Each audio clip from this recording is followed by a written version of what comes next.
Welcome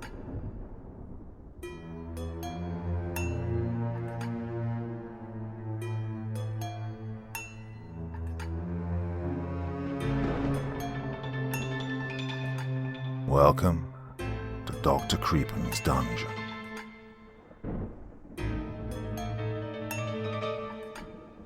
Monday's Child, one of many fortune-telling songs, a popular nursery rhyme for children, supposedly telling a child's character or future from his or her day of birth, and to help young children remember the 7 days of the week.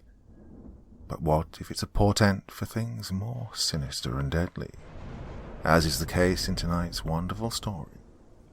Black Week is a 6-part tale, written by the wonderful Boe Whiskey, and presented to you here in its entirety. As ever, before we begin, a word of caution. Tonight's tale may contain strong language, as well as descriptions of violence and horrific acts. If that sounds like your kind of thing, then let's begin. Throw salt over your left shoulder. Hang a horseshoe in your home for good luck. Never break a mirror. Knock on wood. Avoid black cats. Don't open an umbrella inside. Be very wary of Friday the 13th. We've all heard these and more. Most of us know that they're nothing but silly superstitions, antiquations left over from various beliefs and fears. By now, much of the world can easily dismiss these seemingly ridiculous ideas without a second thought. Sure, people still avoid walking under ladders. It might not be safe after all, and when something is thought to be jinxed, people might say knock on wood, but how many actually do it or believe that it will reverse whatever bad luck you just summoned? It's not smart to open an umbrella inside, especially if it will result in water getting everywhere. And saying bless you to someone that sneezes, well, that's just polite. But there's a town that still holds on to some of these with an iron fist, though. There's an unintended pun there that you'll see in a moment. My hometown, which I shall leave unnamed for privacy, is that specific town. Maybe there are more in the world. I'm sure there has to be, especially in those countries that still hold fast to beliefs that we find to be follies. But in my personal life, I've never come across anything like it. I don't mean to make it sound as if my hometown is populated with strange or overly zealous religious people, and in fact, the outdated ideals that cause certain preventative measures barely show to anyone who might just be passing through, if at all.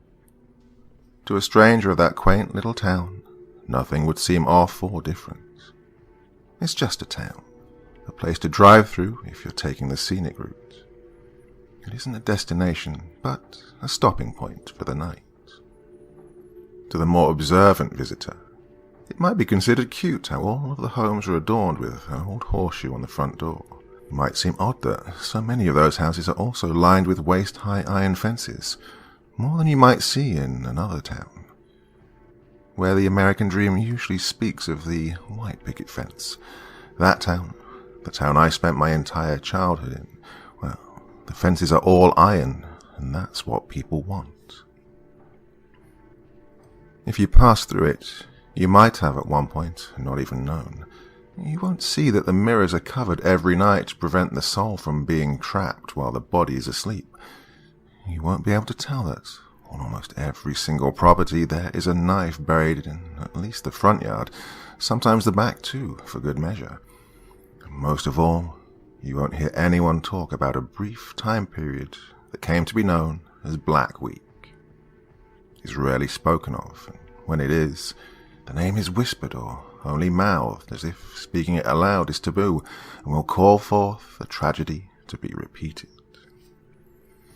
The story of Black Week not only goes back over a century, but is also not only mine to tell.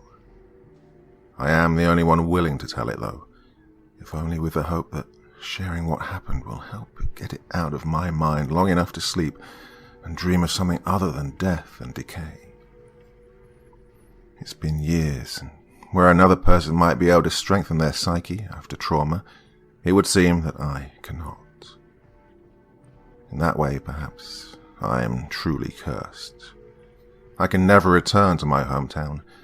I can never find a way to get closure, and I will never have all of the answers.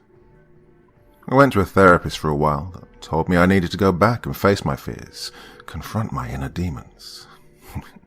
I stopped going to those appointments after that. Let me take you back to the beginning of the Black Week that I knew. It wasn't new by any means, but it had been avoided for decades and all but forgotten by anyone young enough to either not live through it or been easily convinced by themselves or another that it could never and would never happen again. They should all have known better. Kids will be kids, after all, and what do people do when they're told not to push a button? They only want to push that button even more. Do not enter signs only aid in urging brave and stupid people to do just that. Enter. And enter they did. Georgina Freeman was the first to be struck down, in the beginning of my involvement in the tale. It wasn't the beginning by any means, but before her body was found, I was none the wiser to the events that led to her death and more. Georgina was my friend. We weren't close by any means, but we spent time hanging out in the same group and got along just fine. She was that girl that was absolutely beautiful, and by the time we were 15, people differentiated her from the other Gina, Regina Thompson, as gorgeous Gina. She deserved it, and to say that I wasn't a little jealous of her natural beauty would be lying. We all were. But what made us not hate her for the simple fact of her being the prettiest girl in school was that she was also one of the kindest. She didn't see herself as everyone else did, and that only added in making her that much more attractive. I, along with my best friend Lindsay, would envy her, but agreed that we just couldn't hate her in typical teenage girl fashion simply because she was too sweet to hate. Her body was found in the early hours on a Monday in the fall. She was just outside of her front yard, stripped of all clothing, her body beaten and scratched. I wouldn't find out until the rumors began that the cause of death itself was from drowning. I didn't believe the rumors at first, but when a statement was announced by the police in an effort to quell those rumors, and ones that were much worse, it was confirmed. What they didn't reveal, though, was that Gina had her arms outstretched, lying on her stomach, reaching for the iron bars that separated her from the safety of her yard. She'd been so close, only a couple of feet from salvation. Well, I realized much later that had she survived that night, it probably wouldn't have mattered, as she was already marked.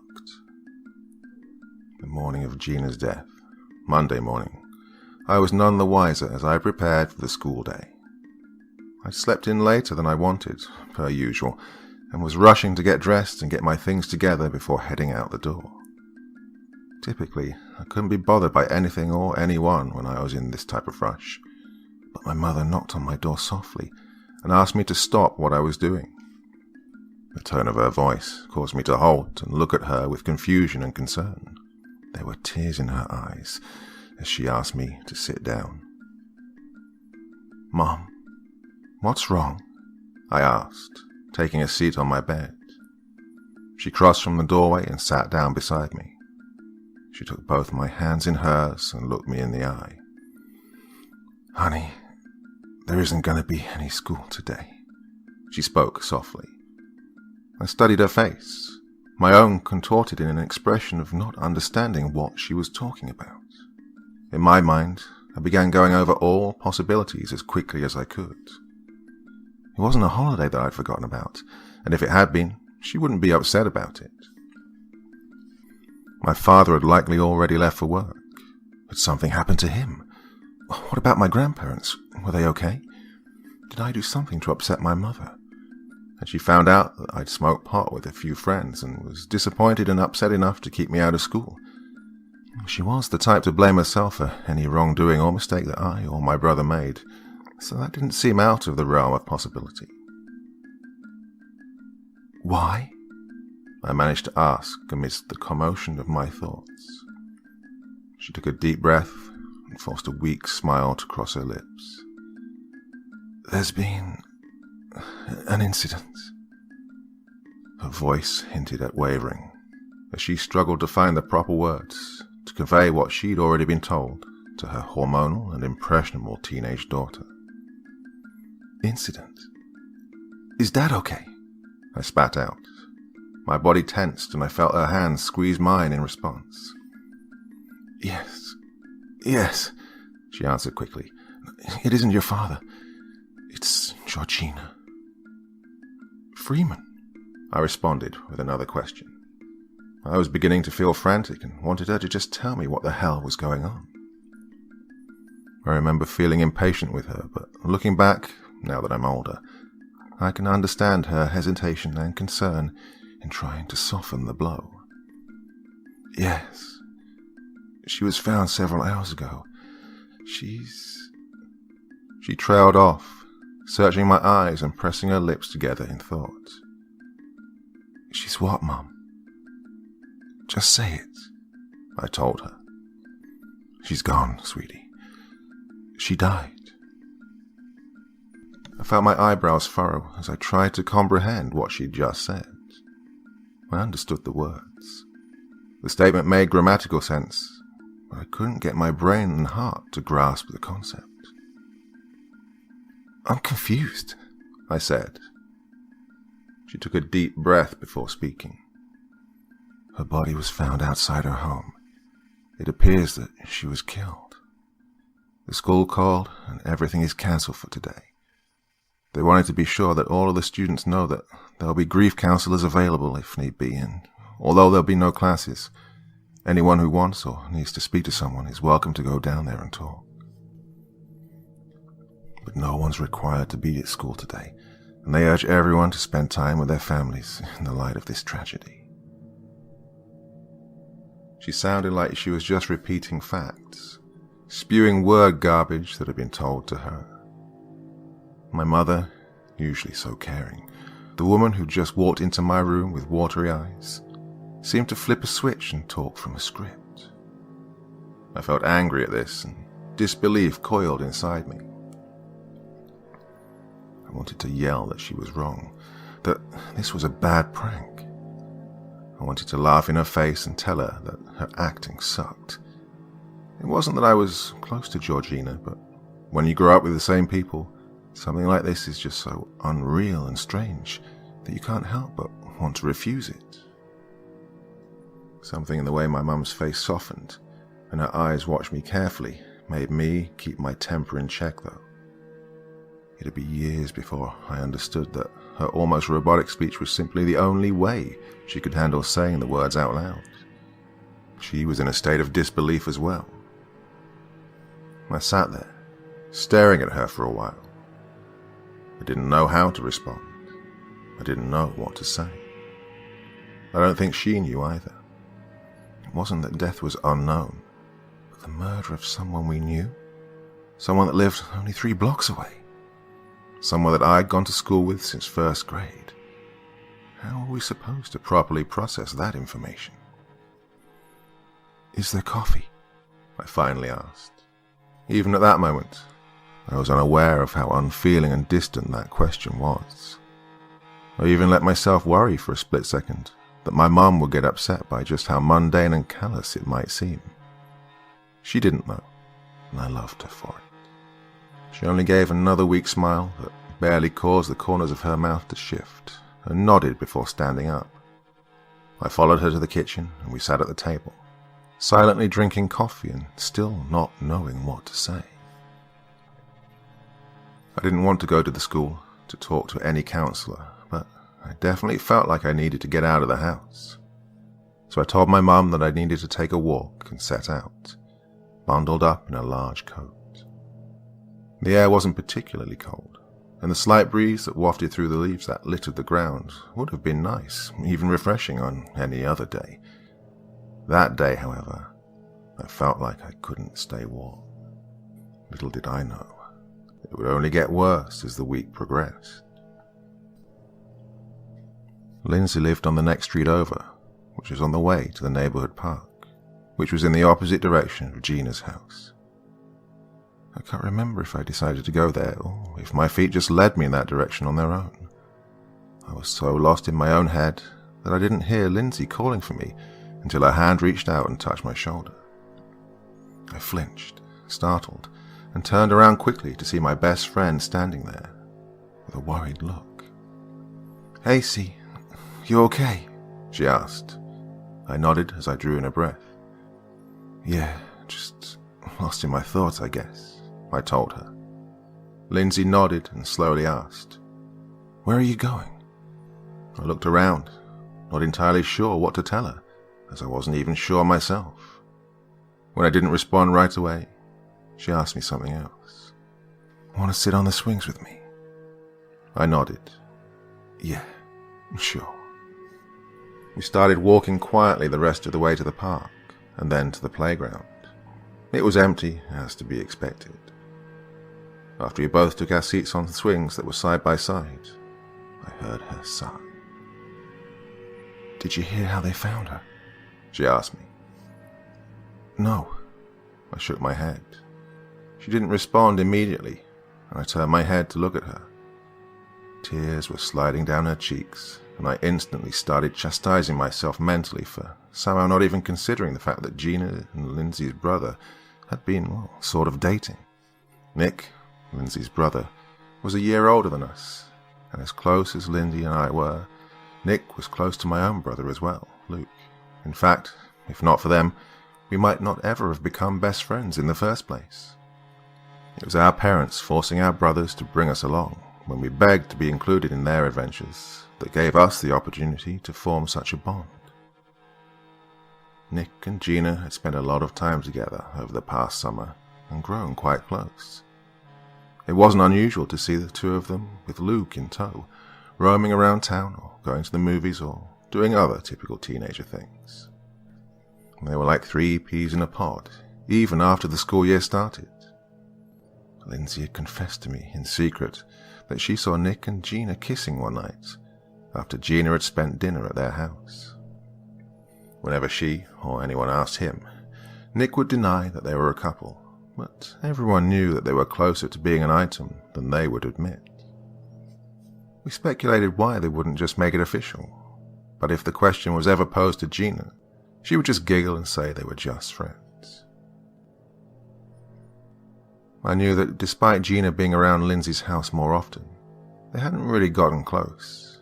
Maybe, given more time, Gina could have been like a sister to her, depending on how her relationship with Nick progressed, but it just wasn't past the point of her being close to only Nick. Whenever Gina would come up in conversation with their parents, even when I was around, they would both tell Nick that she was a lovely girl and they approved. He would blush and insist that they were just friends. And to that, their mum would wink at their dad, and they would nod as if they knew a secret, a happy secret. She was naked and all banged up. Lindsay finally spoke through sobs. "What?" I asked, shocked. Lindsay nodded.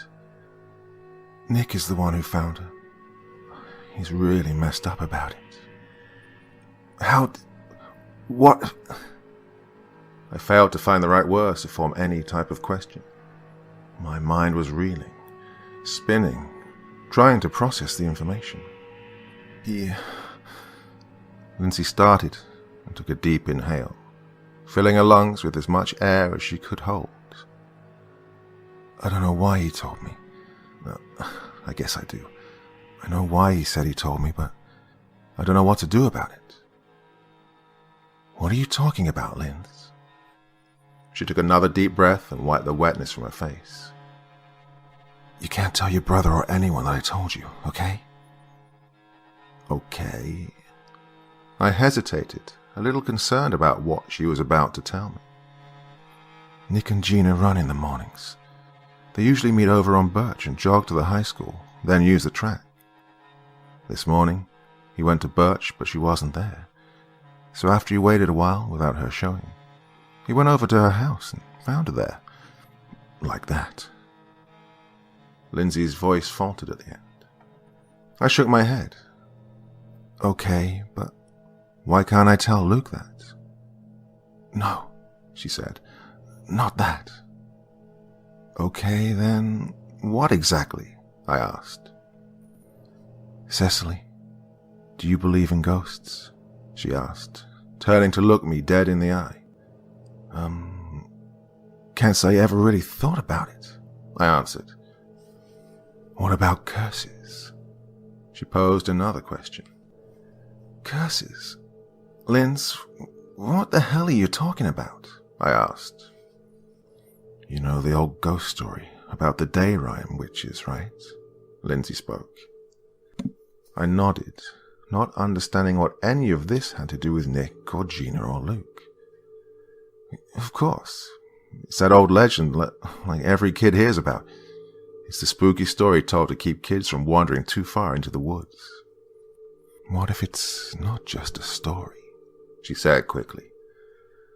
Lindsay, I began, but was cut off by the look she was giving me.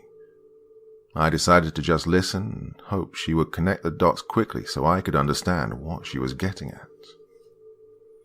Nick had to give a statement to the police, and they accompanied him home to inform our parents of what had happened. He didn't tell any of them what he told me, though. I was asleep when all of this happened, but once I woke up, Dad told me what happened and said that school had already announced they'd be cancelling classes today. He said that he and Mom would stop by the Freeman's home this afternoon, but they still had to go into work. He made sure I knew that if anything happened, or if I or Nick needed either one of them, to just call and they'd come home. I knocked on Nick's door and asked him if I could get him anything. He didn't really respond, just grunted, so I left him alone. I went downstairs and sort of dazed and made some coffee. I didn't know what to do. I still don't know what to do. Not long after that, Nick came downstairs and hugged me. I was surprised, but I just hugged him back and asked him if I could do anything. He asked if he could tell me something that I wouldn't tell Mom or Dad or anyone else. I, of course, told him he could. We sat down on the couch. He was crying and seemed scared of something. Lindsay paused at this point, and I prompted her to continue. What was he scared of? He's still scared, see? And I don't know if he's ever gonna not be. If what he said was true, then I'm scared too, she said. Scared of what? I asked. She looked at me for a moment, then told me what Nick had explained to her. At first he mumbled and tripped over his words, talking about how the body was found. He said that she was so close to the fence, and if she could only have gotten inside, she would have been safe. He kept repeating that iron was safety, something about a curse. I couldn't follow his train of thought, but finally he made me promise that I would take care of Mom and Dad when he died. I wasn't sure what to think of this, but I promised. It unsettled me that he said when instead of if. The entire question unsettled me, really. But I gave him what he asked, and then listened to what he said. 5 of them, Nick, Gina, Luke, Alma, and Daniel, all went into the woods on Sunday. Alma moved here last year and convinced them to go out there. She'd heard the legend of the day rhyme witches and decided that she needed proof.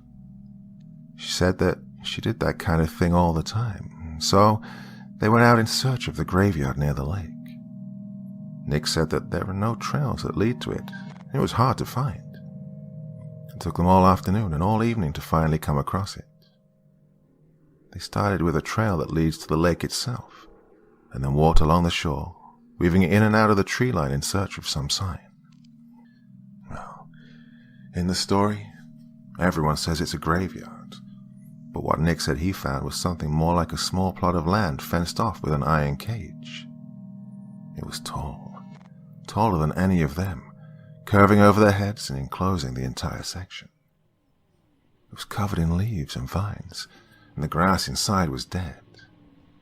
The term he'd used was deader than dead. He said it wasn't like the changing of the season and everything dying. It was as if the grass there hadn't grown in decades and just sat there, brown and yellow, flat against the earth. There was a gate in the fence with a large lock keeping it shut. The lock hadn't been touched for years, maybe since it was first built even. There was a wooden sign hanging on the front of the gate that said, "Stay out, stay away," in an old-fashioned script that was almost too faded to read. After harsh seasons and so much time, it was rusted through, and Daniel decided to be a show-off and attempt to pick it. He was successful, and opened the gate with a loud screech of the old metal. Nick said they all had to cover their ears because it sounded like the gate was grating against itself inside of their heads. Once it was opened, they all dared one another to go inside. In the end, they all went inside, and despite the gaps in the bars, Nick said that all sound ceased. It was as if they'd stepped into a soundproof room. He stuck his head out of the doorway and heard the normal forest sounds, but when he pulled it back in, he could hear nothing. There were no gravestones or markers for each individual grave, but the outlines of 7 holes were easily distinguished, and a single stone slab lay centered at the head of the set. It read, "Here lies witches. Let them burn for their sins and transgressions. Let demons feast on their damned souls for generations and never give respite for their crime. In the name of our almighty God now, dear Henry."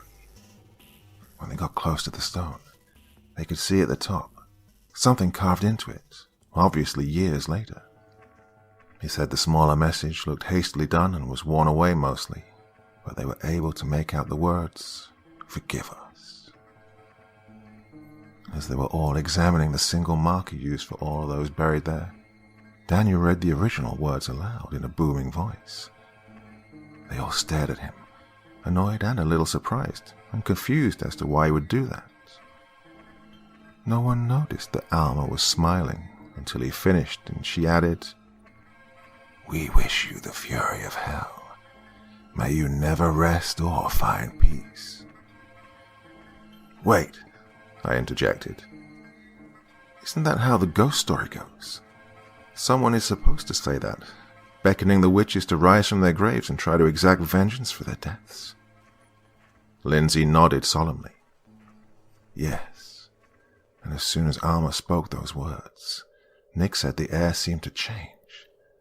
It was dark by that time, and he swears that bright orange and red lighting filled the sky for a moment.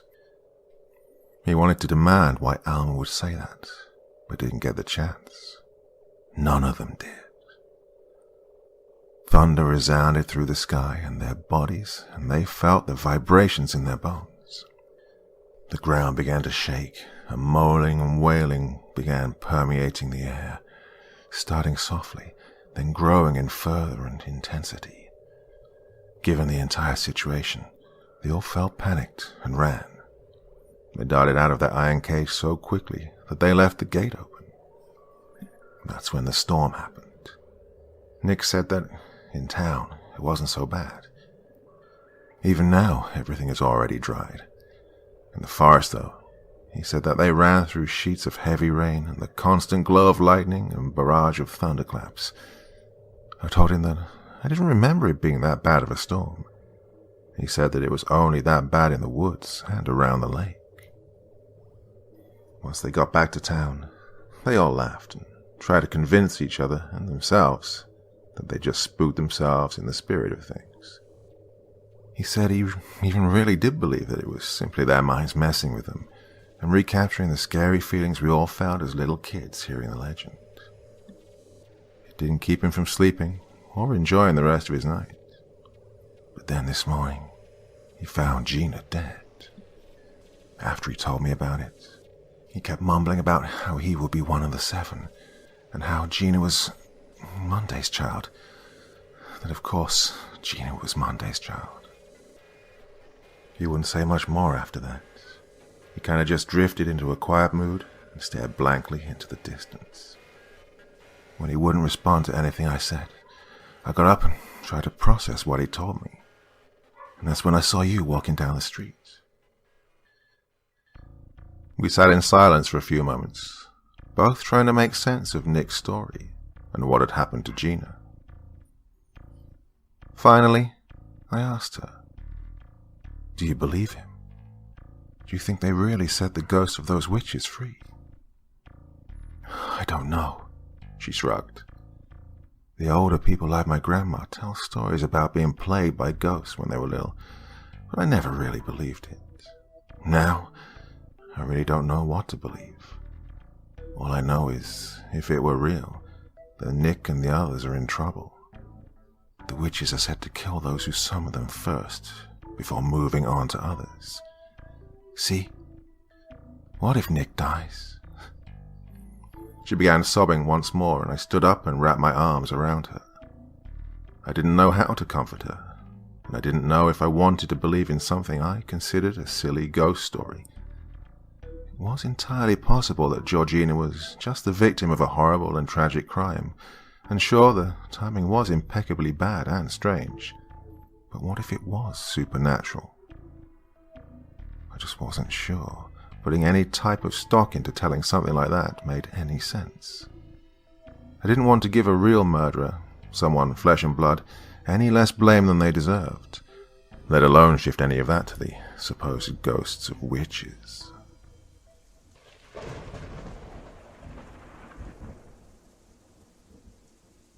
Ms. Johnston was a bit of an outsider to begin with. She was a teacher at our school, a history teacher to be exact, but she was never in with the other teachers. Even the students could see how much on edge she was compared to the other teachers. When you work with the same people for a while, you build a sense of camaraderie and even friendship with some of your co-workers. Teachers could often be seen in the halls exchanging greetings or laughing over something that had happened when they went out as a group to relax. Charlene Johnston was never one of those teachers. Sometimes I even wondered if she noticed how her peers reacted to her presence. Rather, I should say that they lacked a reaction. Just as the planets gravitate around the sun, Charlene Johnston was like a star that had no gravitational field whatsoever. She was odd, sure, but until Black Week began, she was simply someone that no one really thought about. Now, after the years that have passed, people probably don't think much of her once again, if at all. I can never forget her, though. I can't claim that I ever knew Miss Johnston very well, or that I wanted to. She was a teacher, I was a student. The extent of us getting along was curbed by my simply wanting to pass her class and eventually get out of high school. I considered her a bit quirky, with her frequent visits to the antique shop and lime green vintage glasses complete with its blue beaded chain. She was easier to deal with than many of the other teachers, and in hindsight, I can see that she was guarded but gentle. And if not for the botched ritual that the 5 kids had performed, I never would have found out just how giving Miss Johnston was, or why she was so guarded. School resumed on Tuesday, with everyone in a somber state. Some teachers attempted to hold regular lessons, but overall, I don't think much was done in any class. If it looked on the outside as if work was being done, it was all in a state of autopilot, and not actual learning or retention of information. If you were to ask me what I learned in science, or what we studied in math, I wouldn't be able to tell you a damn thing. It just wasn't important, especially with the story that Lindsay had shared with me and that was still rolling around in my mind. I did learn something, though, but nothing usual in an academic way. The announcement of a second death was made during 4th period, just before lunch. It only served to prove that the low mood of the students and teachers could be brought that much lower. The principal, a typically friendly and happy man named Mr. Keller, didn't include the name of the person who died, but that didn't matter for very long. Rumors were already flying by at the end of the lunch period, and everyone seemed to know it was Alma Harker. Alma, who'd just moved here with her family just over a year ago. Alma, who'd been with Gina, Nick, Luke, and Daniel. Alma, who had urged the group, according to Lindsay, to visit the caged graveyard. Alma, who baited the spirits of the witches to rise up and take vengeance. It didn't take more than 5 minutes for Lindsay and I to sit down before our discussion turned to be one of the Dayrime witches and the curse on our town. We spoke in hushed tones, not wanting to share our words with anyone else. As we were speculating on why Alma was the second to die, when she was the one who spoke the words, Kyle Adams slid himself into the seat next to Lindsay. "You gonna eat that?" he asked Lindsay, pointing at the opened and barely touched chicken salad sandwich that sat in front of her. She shook her head and slid it over to him. He took a large bite out of it, while we watched him in disbelief. Kyle wasn't exactly a close friend, but since he had his own car, while Lindsay shared one with Nick and I had to borrow one of my parents' cars, we had spent quite a lot of time around him. He lived next door to me and would regularly give me a ride to school if Nick had decided to take the car and do whatever before heading to school. We'd all gone to the same middle school and now high school, and being neighbours, there was a sort of common ground that we shared, even though we typically didn't run in the same circle of friends. "What?" Kyle asked, mouthful of food. I rolled my eyes at the rude display. "Did you just come eat my food?" Lindsay asked him. He chewed and swallowed before speaking. "Nah. Was wondering if you all needed a ride home today. I was planning on working out here for a while, but if you need a ride, I can always work at home," he said. Lindsay and I shared a confused look and asked, "Why would you think we needed a ride? You didn't need to bring us this morning." "I didn't know if Nick would be back to pick you up or not." He shrugged and took another bite of the sandwich. "Nick didn't bring us. He stayed at home today," Lindsay answered. "I just saw him getting into your car and leaving the parking lot," Kyle said, now becoming a bit confused himself. "He what?" Lindsay and I said in unison. Kyle twitched slightly, taken aback for a split second by the intensity of our combined question. Yeah, he was heading out. I figured he walked up here to use it for some reason." "You didn't know?" he asked. We both shook our heads, and Lindsay pulled out her cell phone. She hit a few buttons and held the phone to her ear, and then waited. After a moment, she looked at the phone and hung it up, and then furiously sent a text message. "He didn't answer," she said. Her tone was a mix of anxiety and exasperation. I didn't know what to say. Where would he have gone, and why wouldn't he have told his sister? Kyle scoffed down the rest of Lindsay's meal with hardly a word. As he was finishing up the last bit, I stared at him, curious as to how he was being so heartless about the situation. Most of the students, including Lindsay and I, couldn't seem to eat much, if anything at all. "You heard who died, right?" I asked bluntly. Kyle nodded slowly. "Yeah, it was Alma." "And that doesn't bother you at all? I get that she was your ex and all, but you don't seem like she mattered in the slightest," Lindsay said. "It does a little." He shrugged again and then cleared his throat. "Look, Alma was a great dancer and all, but that was all she had going for her. She seemed like she was nice and sweet to most people, but really, she was a bitch. Did you know that we broke up because she cheated on me? She treated me like dirt and then hooked up with like 5 guys at some frat party her sister took her to. They filmed it and everything. When I found out, she tried to say she was drugged or something, but I found the video.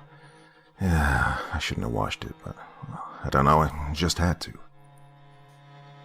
I could catch easily on his insinuation that the video revealed something more than what she had told him, but before he continued, I couldn't help myself. I blurted out a question that I still believe seemed callous and cold, given the situation. "How did you find the video exactly?" Carl looked me dead in the eyes and blushed. I just came across it." I mused sarcastically. I think the 3 of us all knew that he must have come across it on some porn site, but looking back, I really wish I hadn't have asked. It wasn't that I didn't want to know the answer, but we were talking about someone who just died that day, and not only that, Carl was telling us about something awful that she'd done to him. doesn't really matter how he found it, Lindsay said, shooting me a look that screamed, "Really, see?" "Right." Carl composed himself and continued. It was obvious from the video that she wasn't drugged. She was really into it. She did things with them that I never would have asked her to do. When I told her that I found her sex tape, she laughed and told me that at least they could satisfy her, unlike me. She said some pretty hurtful things, and yep, I didn't want her to die, but, well, I can't say that I'm completely broken up about it. At least, not right now. I apologized to Carl for being brash, and both Lindsay and I told him we were sorry that happened to him. Carl sat with us for a little while longer, and the entire time I couldn't help but study his expressions, and noticed that, even though he was outwardly appearing to not care very much about Alma's death, his eyes told a very different story. I wondered if working out was going to help him also work through those emotions that he seemed desperate to hide and pretend didn't exist. We assured him that even if Nick wasn't back with the car in time, we wouldn't need him to drive us. At worst, we would just walk home. He was hesitant to accept that answer, especially with 2 of our fellow female classmates having been murdered in 2 days, but he relented eventually. 5th period for me was history with Ms. Johnston. It was also the only class that Lindsay and I had together. We joined the zombie-like students in the classroom and took our seats. Ms. Johnston sat at her desk, quietly watching everyone file in and waited for the bell to ring. Her typical garb of an ankle-length dress and button-up sweater were a little off. The buttons on the front of the burgundy dress she wore that day were mismatched, and her sweater hung limply off one shoulder. I noticed that her hair also didn't look as if it had been brushed that day. It wasn't particularly messy, but it wasn't smooth either. A few strands seemed to be sticking in different directions, and there was a small lock of hair looped next to her ear.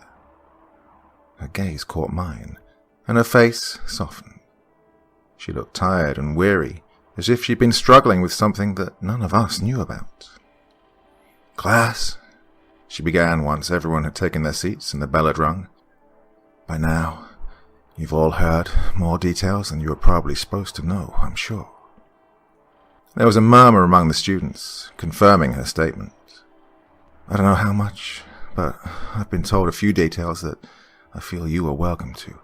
So please, does anyone have any questions about what's going on?"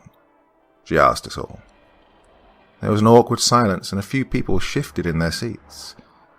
Of course we all wanted to know. It's human nature to be curious and want to be informed. But no one appeared willing to be the first to speak. "Think of it as a lesson in current events," Miss Johnston spoke again. "And if you don't feel up to talking about this particular event, what questions might you have about, well, current events? Local, countrywide, worldwide, any at all?" A kid toward the back of the class, Patrick, raised his hand, and Miss Johnston responded with, "Yes." "Is it true they found her at the dance studio on First?" he asked. For the first time that I could remember, Miss Johnston had the undivided, enraptured attention of every single one of us. She nodded. "Yes, Alma Harker was found at the dance studio, which will be shut down until the police finish their investigation." "Was she really murdered?" another student asked without raising her hand. Miss Johnston took in a deep breath and looked at us all for a few long seconds before answering, "Yes." "Is it the same person who killed Georgina?" the same student blurted out. "The police have not announced anything of that sort as of yet," Miss Johnston responded. "Did she drown too?" yet another student asked in a small voice. I glanced to the speaker and saw that it was Freddie Tucker, the son of a sheriff's deputy. "Wouldn't you know better than her?" Patrick asked before Miss Johnston had the chance to say anything. I watched Freddie shoot Patrick an annoyed look, but everyone turned their attention back to the front of the room when our teacher began to speak. "I don't think that information is supposed to be public knowledge yet, Mr. Tucker, but as of right now, we haven't been told how Miss Harker perished. What about the curse? The girl that sat next to Lindsay asked. I think her name was Jennifer, or Jessica, or Jericho, or something. Lindsay, alarmed by the question, looked at me with wide eyes, and I shrugged, also concerned. Who said anything about the curse? Miss Johnston asked her, her eyes narrowing in on the girl. The student only shrugged and sank back into her seat. I heard that Gina and Alma and some others started the curse too.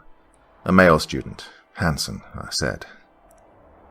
Miss Johnston sat down in her seat with a sigh. They didn't start any curse. Vera, a quiet, bookish girl who almost never spoke, raised her hand. Miss Johnston, what's the curse? Miss Johnston took another moment to look at all of us. She interlocked her fingers to create a bridge with her elbows on the desk and leaned forward, glancing to the open door before talking again. Will you close the door? She asked the student closest to it, and once they had, she began to relay the full version of the scary old story that we'd all heard. Centuries ago, the Salem witch trials drove people deeper into the country. The witch hunt that was sparked in young America terrified those who didn't entirely fit the mold of the Puritan lifestyle, and in order to avoid prosecution, some fled the area and found new places to make their homes. Our very own town became one such home to 3 families who would later be accused of witchcraft. Word spread about witches and the trials, but the newcomers seemed to acclimate well and fit into society, if not being, a little strange. Most of the townspeople considered their odd behaviors as simply a difference in lifestyle from a larger populated area to this one. This town was still an infant, and much as small towns see differences in people from large cities, it was the same in that time. Well, at least it was for a while. The second generation came along, and people began noticing failing crops and sickening livestock. It would seem that the town was faltering. Some pointed their finger and accused the specific families of witchcraft. The families accused were the ones that had joined them during the panic of the witch trials. Although the town quickly grew wary of these families, they did not outright call them witches just yet. Children and the elderly began to grow sick during a harsh winter, and by the next spring, many had died, including some of those who had moved here to avoid persecution. It didn't matter though, as the town overall began to hold them at fault, whispering about black magic rituals and disease that only appeared because of their work with the devil. The following year proved to bring the town out of the slump, however, and crops and livestock thrived, bringing a plentiful harvest and hope through the darkest of winter days. With nothing to fuel their rumors and accusations, most of the townsfolk began to back off of the idea that there were witches amongst them. One, however, was very outspoken about his beliefs. His name was Thomas Miller. Thomas had lost his life to childbirth a few years earlier, and held the witches accountable for whatever reason his twisted mind had come up with. His child, Henry, was sickly as a toddler, but by the time he was 6, was very robust and strong for his age. Thomas suspected that there was something not right about this boy, and did anything and everything he could to keep him separate from the witches, fearing that they might have something to do with his oddities. He claimed on more than one occasion that he heard chanting outside his son's room at night, and that little Henry would often walk around in his sleep, mumbling things that didn't make sense. He was utterly convinced that his son was a target of evil, and that he needed to keep him safe at all costs. He loved his boy very much, although he found some strange things about him. In his mind, Henry was his son, and anything weird he did was the direct result of black magic and dark worship. One night, Thomas awoke to the sound of the door banging open. It took him a moment to understand what was going on in his semi-conscious state, but once he did, he ran to see what had caused the noise. The door stood wide open, letting the harsh autumn wind push through and rifle through his belongings. He called for Henry, but there was no answer. Looking outside, he saw nothing in the darkness. He checked his son's room and found the bed to be empty. It was then he knew something, or someone, had taken his child. Of course, he just knew that it was the witches. He awoke the town, and they searched Henry's normal spots where he liked to play, but turned up nothing. They searched the woods and found still no sign of Henry. By morning, Thomas had made up his mind that it was absolutely the witches that were responsible. He gathered as many people as he could, including the remaining members of the 3 families, 7 people in total. He split them up under the guise of searching the woods deeper for this missing boy. He maneuvered himself to be the leader of the group that included the 7 supposed witches, and led them to the shore of the lake in the woods. There, it's unclear of how exactly he managed it, but he trapped them all and questioned them one by one, demanding to know what they'd done with Henry. He swore at them and inflicted pain in various ways, trying to force each one to tell him what they were in fact witches and where his son was. This lasted a week. At first, Thomas didn't mean to kill anyone. The first day changed that, however, after he accidentally drowned the fairest maiden in the lake. He had tortured her, thinking that threatening her beauty would make her break. He branded her with iron and beat her until she was no longer beautiful. She never spoke, but he found her screams as she was held under the water to be intoxicating. Once she was dead, he saw the looks on the faces of the rest and knew that this could be his way of getting them to hand over his son. He informed them that for each day they didn't return his boy, he would kill one more. He left them in the woods. We can't be sure if he built the iron cage that kept them in before or after he began his daily killings, but personally, I believe it was before. I think that in the hysteria of the previous years, he'd built it just in case. Either way, he kept them locked behind iron bars deep in the forest, while he would return home to say that he hadn't found his son. The people of the town fell for him, and believed that he spent each day of that week combing the forest, searching for his boy. 7 days passed, and the final witch was dead. Although Thomas kept hope that one would talk, by the time the strong man was cut down, none of them had told him how to get his son back. He left the gate open when he returned home, having no more people to keep contained. He was distraught and forlorn as he made his way back to the village. It would not last long, though. Once he returned to his home, several of his neighbors came to his house, excited about something.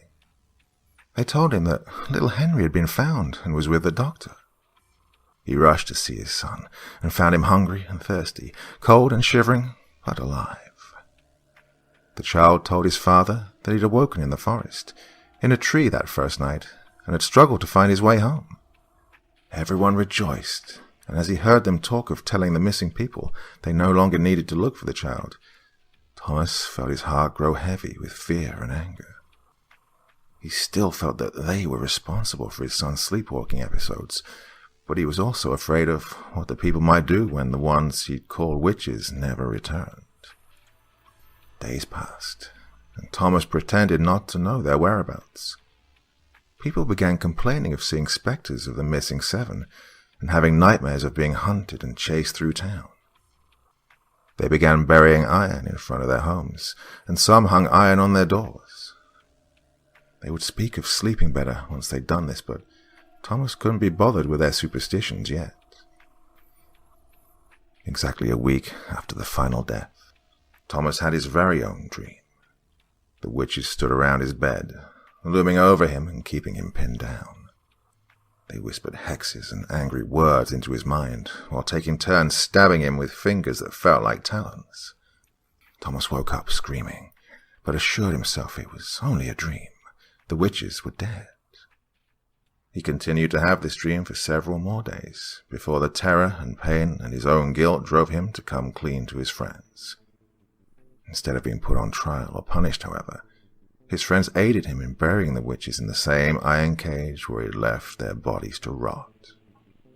He commissioned a single headstone to be built to mark their graves as one, and erected it as soon as it was complete. He also hung an iron horseshoe on his front door. People continued to complain of nightmares, though, and he still sat awake at night. Henry had stopped trying to leave the house in the night, but still sleepwalked around their small home. That wasn't what kept him awake, however.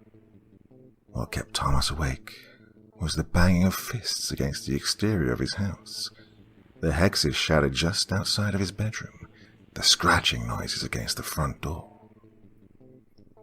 Everything culminated one night when he was shaken by a banging on his door.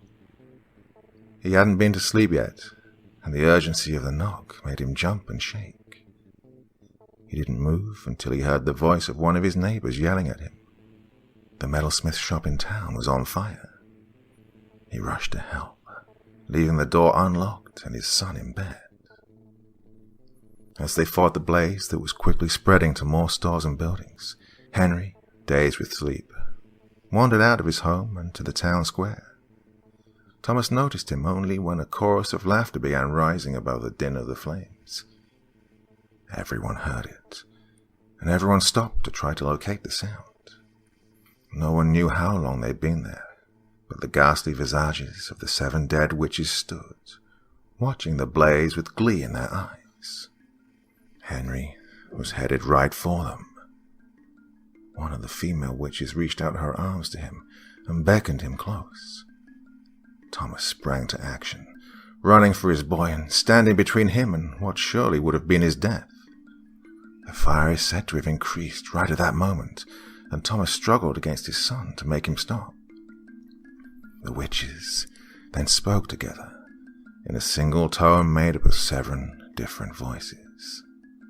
They said that Henry would succumb to them one day, that Thomas's transgressions would never be forgiven.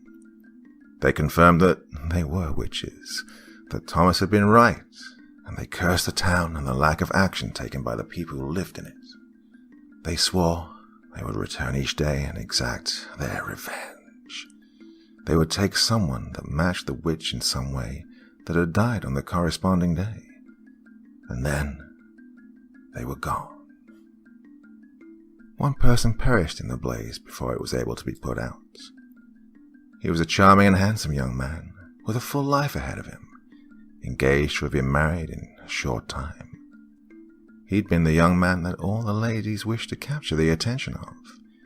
He had been beautiful, just like the first witch had been. The second day, the clockmaker, a man considered graceful in his works, was found dead. This continued on, and the rhyme that tells the days of the week began to hold a sinister meaning to the town. There were no real records of how Thomas and the townspeople were able to stop the attacks, but the violence ceased for a long time. A few decades ago, however, murders began to spring up again, and action had to be taken to prevent it. There used to be a path that led to the iron cage that houses the souls of those witches, but many years ago, it was covered, and nature was allowed to reclaim it. I must urge you that, no matter what you believe is going on right now, do not go looking for it. It's easy to get lost in the woods, especially without a path to follow. Do not put yourself in harm's way and take care of one another. Always be alert, and if you see anyone suspicious, report it immediately. Mrs. Johnston concluded the tale with what felt to me like a rushed afterthought.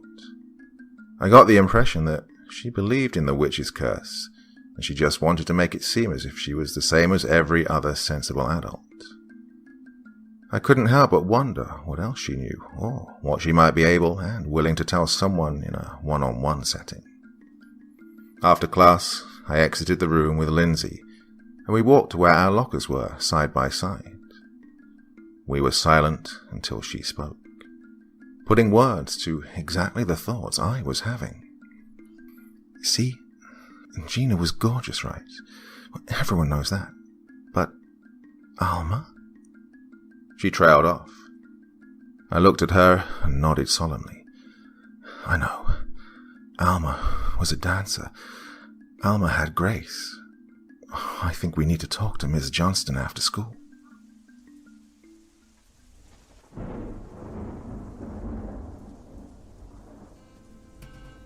Approaching Miss Johnston alone was, admittedly, a little daunting for me.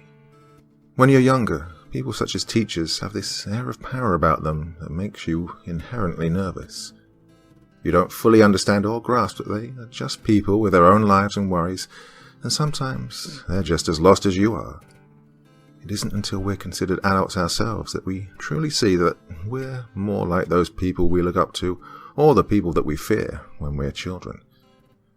That Tuesday, it took all of my confidence to go to Charlene Johnston's classroom, as the school quickly emptied of staff and students. This wasn't just asking about a homework assignment, after all. This dealt with murder and witches, and something that only that morning I'd considered folklore and a tall tale to keep kids in line.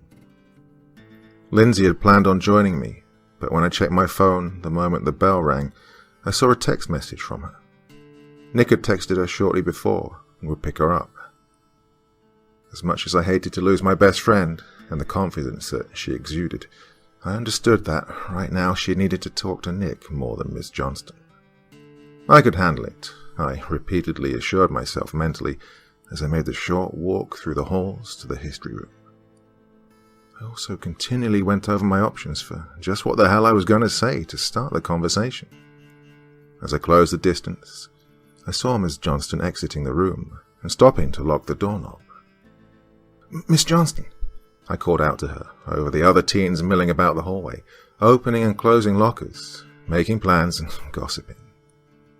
She looked up, and she raised her eyebrows when we locked eyes. As she pulled her key out of the knob, I hurried over to her. "Yes, Miss Wood?" she asked. Her hands fumbled with her purse as she tucked the small ring of keys inside and pulled out another set, presumably for her car. "Can we talk?" I asked. I glanced around at the busy hall and added, somewhere less crowded. She didn't respond right away, but looked me in the eyes intently. She seemed as though she was trying to decide something difficult. She didn't ask me what I wanted to talk about. She didn't assume or pretend to assume that it was about school. I felt in my bones that she just knew what I wanted to know, even before I'd said anything about it. There was a sense of understanding between us, and honestly, I didn't question it at the moment.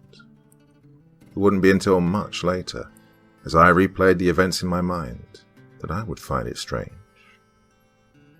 "Luke was there," I blurted out.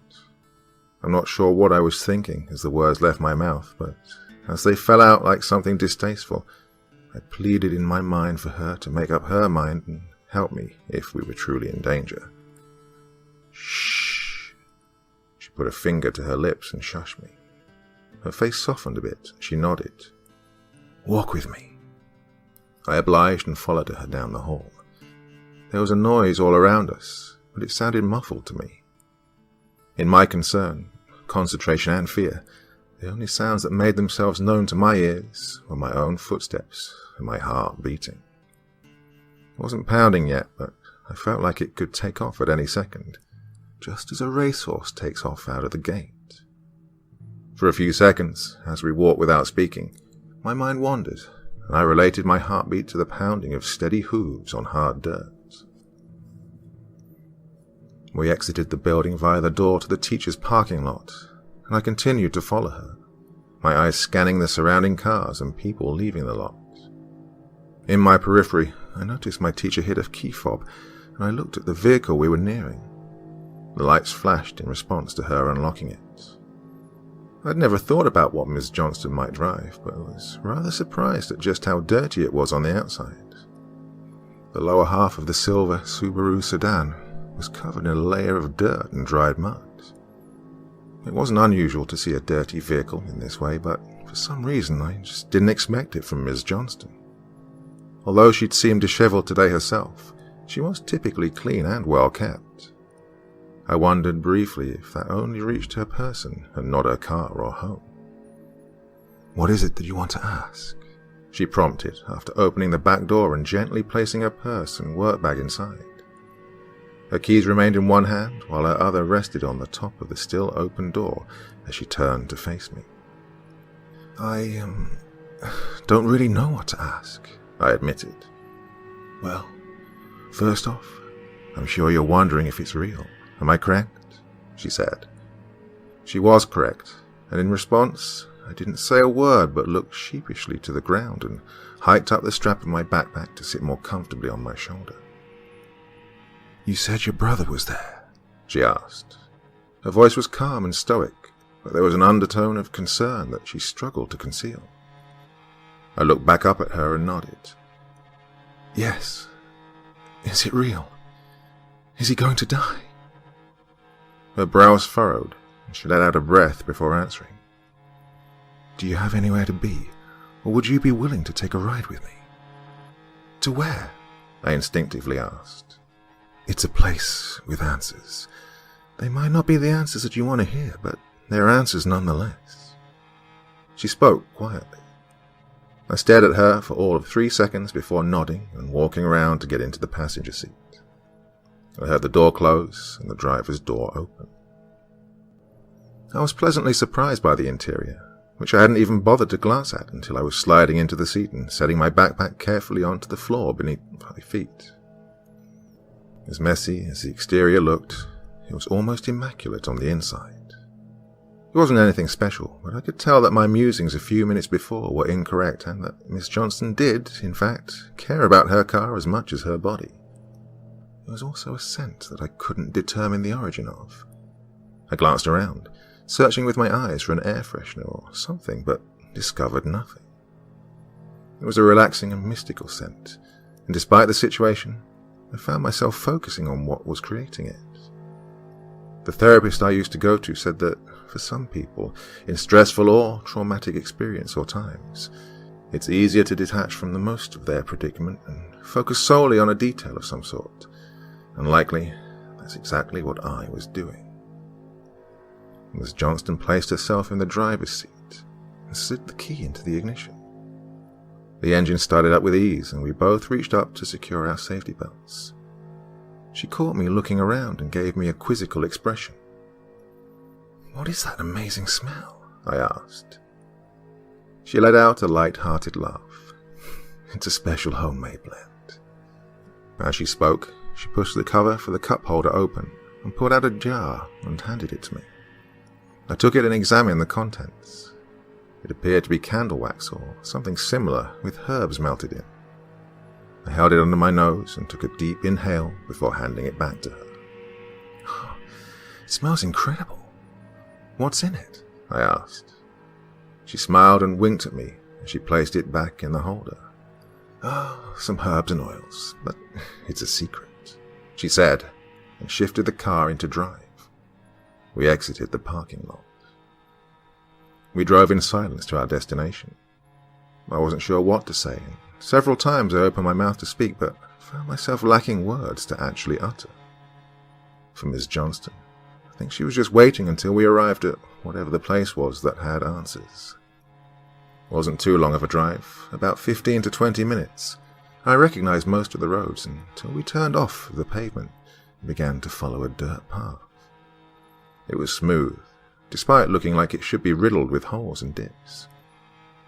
Most people tend to automatically slow down on dirt roads, especially those that they don't know, but Miss Johnston maintained a speed of 40 miles an hour, leading me to believe that she knew this road well.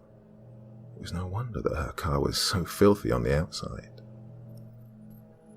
The road turned out to be a long private drive, and after coming around a sharp curve, we stopped, facing a small, unassuming cottage. I had no previous knowledge of this place, and although it fit perfectly into the witch lore around the area, no one I knew had ever seen or spoken of it. It looked as if it fit perfectly in a fairy tale that spoke of someone who spent their time tending to love potions or helping pixies and woodland creatures. It wasn't dark or spooky in the least, but its location and quaintness made me curious as to why there were no prankster teen boys talking about visiting this old house in the woods where some secret witch lived. It turned out that I wasn't entirely wrong in those thoughts. Almost as soon as the engine was shut off and we opened the doors and stood, another car came barreling down the driveway. Both Miss Johnston and I looked in the direction we'd just come from, and I saw the familiar Toyota 4Runner braking hard in a cloud of dust and dirt. In a flash, the driver's door opened and Nick practically leapt out, yelling my name. "What the hell?" I asked him. "Stay in the damn car," he said to Lindsay, who I could see in the passenger seat, and then turned back to me. "Get in, Cecily." No. What are you doing? Did you follow us?" I asked incredulously. "Just get your stuff. Get in the frickin' car. Now!" he shouted at me, taking swift steps towards me. I looked at Miss Johnston with a defeated expression. She shrugged at me. "You should do what he says," she told me. "But the answers," I sputtered. She solemnly shook her head. Nick was toe-to-toe with me now, placing a hand around my upper arm. "We need to leave right now, see?" I drew in a sharp breath, full of frustration, but obeyed and bent down to grab my backpack out of the car. He released my arm so I could shoulder it, and then waited for me to make a move to their car.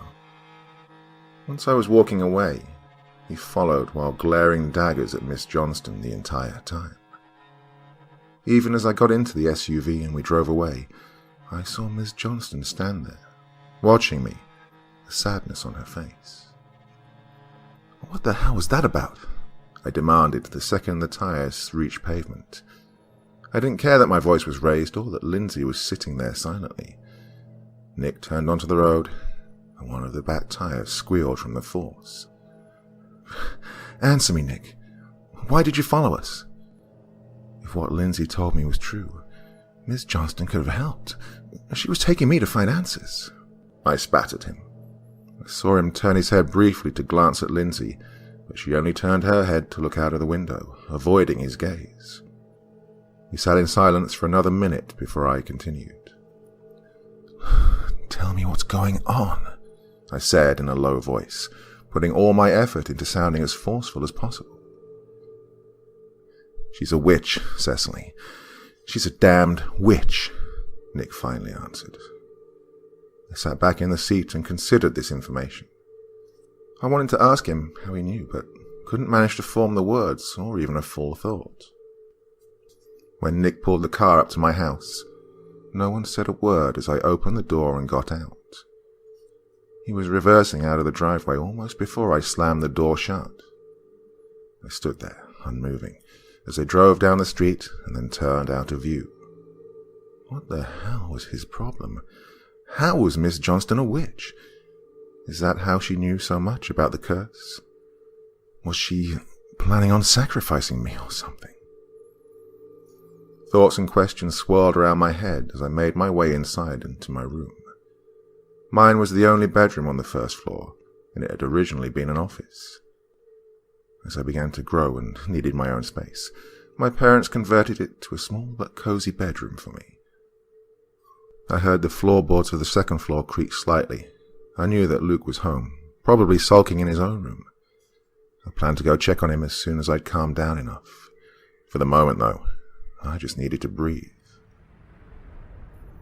Half an hour later, I found myself knocking on Luke's door, asking how he was doing. The only response I received was a grunt and an "I'm fine" from my brother. My heart sank just a little when I considered that our relationship would never be remotely close to what Lindsay and Nick had. They were more than just siblings. They were friends. They got along and confided in one another about things. Nick always cared and did what he could to protect her. One time, when we were younger, Lindsay and I had wanted to swing at the playground, and when we arrived, a group of older kids were there and started teasing Lindsay about her glasses and me about my patchy overalls. Nick and Luke had walked us there, but went to a friend's house across the street to play video games. It was only Nick who came to our rescue, appearing before I even realized he'd noticed our conflict.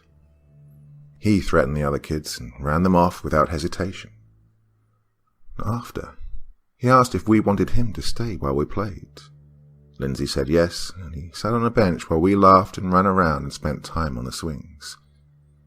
After a while, Luke joined us, but only briefly, asking Nick why he didn't come back. He was annoyed with Nick, but all I could think about was how I wished I was Lindsay and Nick's sister instead of Luke's. And that's how our relationship was. We weren't close, we rarely talked, and if you didn't know better, you'd have no reason to think we were related, apart from some similar physical features. I wanted more, though, but no matter how much I tried to be his friend, or even much of a sister, I was shot down and pushed away. As I sulked back to my room, downstairs, I couldn't help but wonder why I cared so much about his safety, when I knew that he wasn't, and likely would never be concerned with mine. That night, I was woken abruptly by loud movement around the house. My mother threw open my door before I could understand what was happening. My eyes blinked open as I saw her rush to the side of the bed and beg me to get up. She was frantic, and I groggily sat up, asking her what was going on. Something striking the side of the house came as a response, and my head whipped around to look at the window across from my bed. "What?" I muttered. "Come on, honey. We have to get away from the windows." Mum tugged on my hand gently. She was panicking, and I was confused. "Heather, did you get her up?" I heard my father call from down the hall. "We're coming," she yelled back to him as I slid out from under my comforter and began to stand on tired legs. "What's going on?" I asked her. She didn't say a word, only looked at me in the darkness. Without any light, I couldn't tell what her expression was saying, only that she was facing me. Another object struck the house somewhere. I jumped and gripped Mom's hand. She all but dragged me through the door and down the hall to the living room. There, I saw Dad and Luke barricading the windows with the couch, the love seat, and any other large furniture they could get into position. Mom positioned me in the center of the room and motioned for me to sit, and then released my hand and vanished somewhere back down the hallway. I sat on the floor and pulled my knees up to my chin, listening to the ruckus of small things falling or being thrown at the outside of the house, and my family moving things around. All I knew was that I was scared, and something had really spooked my family. I'd never seen them act in such a way. After what felt like seconds, my mum returned with some blankets from a linen closet, and the three of them joined me on the floor. We sat there in silence, and I began to make out a voice from outside. No, not a single voice, several voices, all taking turns speaking. They sounded distorted, and had a strange, lingering quality to them that I could only describe as an audio representation of the effect waving a light and trying to spell your name in the dark has. "Wednesday's child," one voice spoke, "is full of woe." Another chimed in. "We come." The third, "For Luke Wood." Yet another, "He called us." Voice number 5, "He released us." The 6th, "We can end your suffering, child." The final voice spoke, louder than the rest. Or was it just closer? I looked at my brother and saw the sheer terror on his face.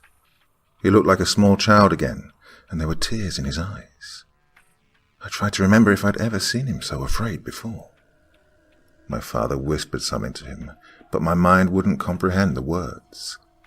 I'm sure it was something either comforting or something meant to keep him strong against the people or things outside.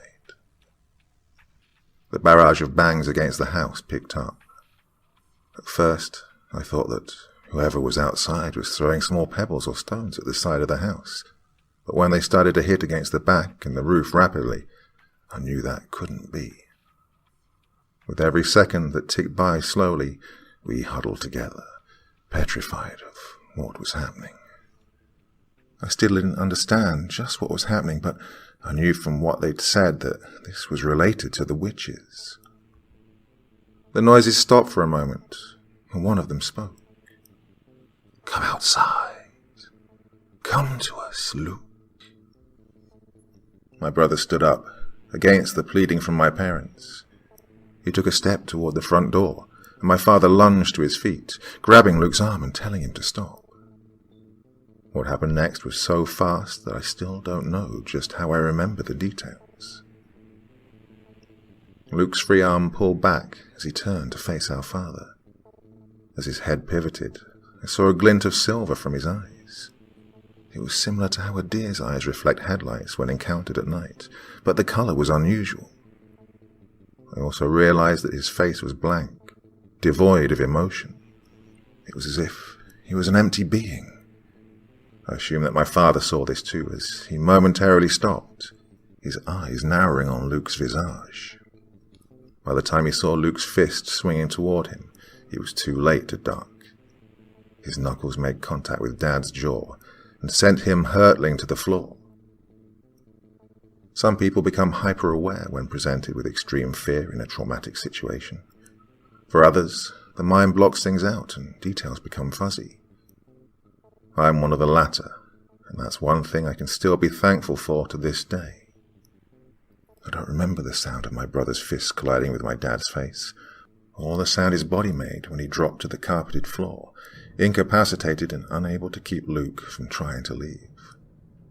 I can't even remember my mom's voice as she rushed to Dad's side. I know she was talking, and I know there were sounds that accompanied every movement, but my mind shut everything out. It was muffled, as if I was wearing well-fitted earplugs. The only sound I heard clearly was the front door being unlocked and then opening. I remember stumbling as I tried to stand up and move to the door too quickly. I remember Luke standing there, staring at the group just outside of our iron fence, and I remember coming to a halt next to him, taking in the sight outside. 7 beings glared at us with such a burning hatred that I felt my body flush and become warm, despite the chilly night air.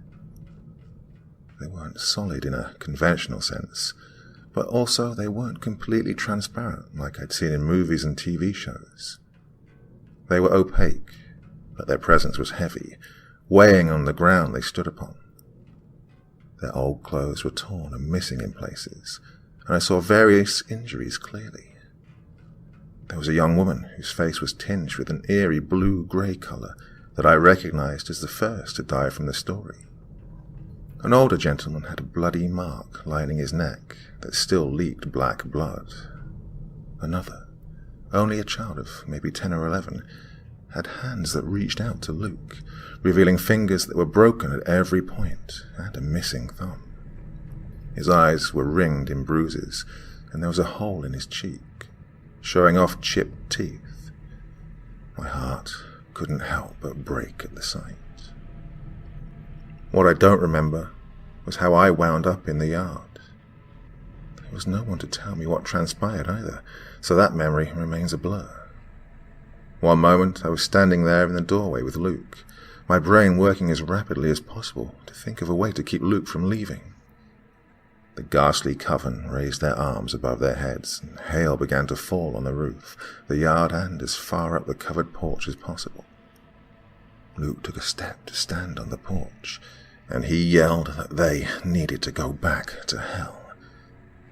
This only enraged them more, and the older man, who was standing an inch or less away from the iron fence that lined the yard, spoke with a voice that echoed through the night and into my bones. "Not without you, Luke. We will get you one way or another. It is your turn. Your heart is full of sorrow and misery, just like mine was."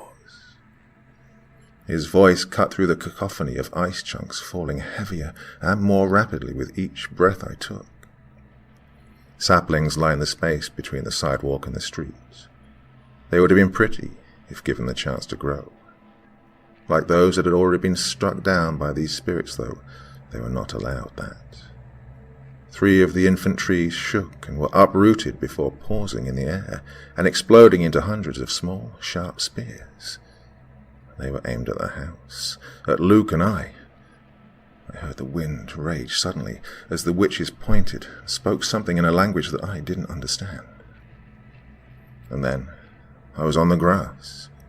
My mother was leaning over me, tears flowing from her eyes and sobs racking her body as she begged me to be okay. I sat up slowly, my head spinning.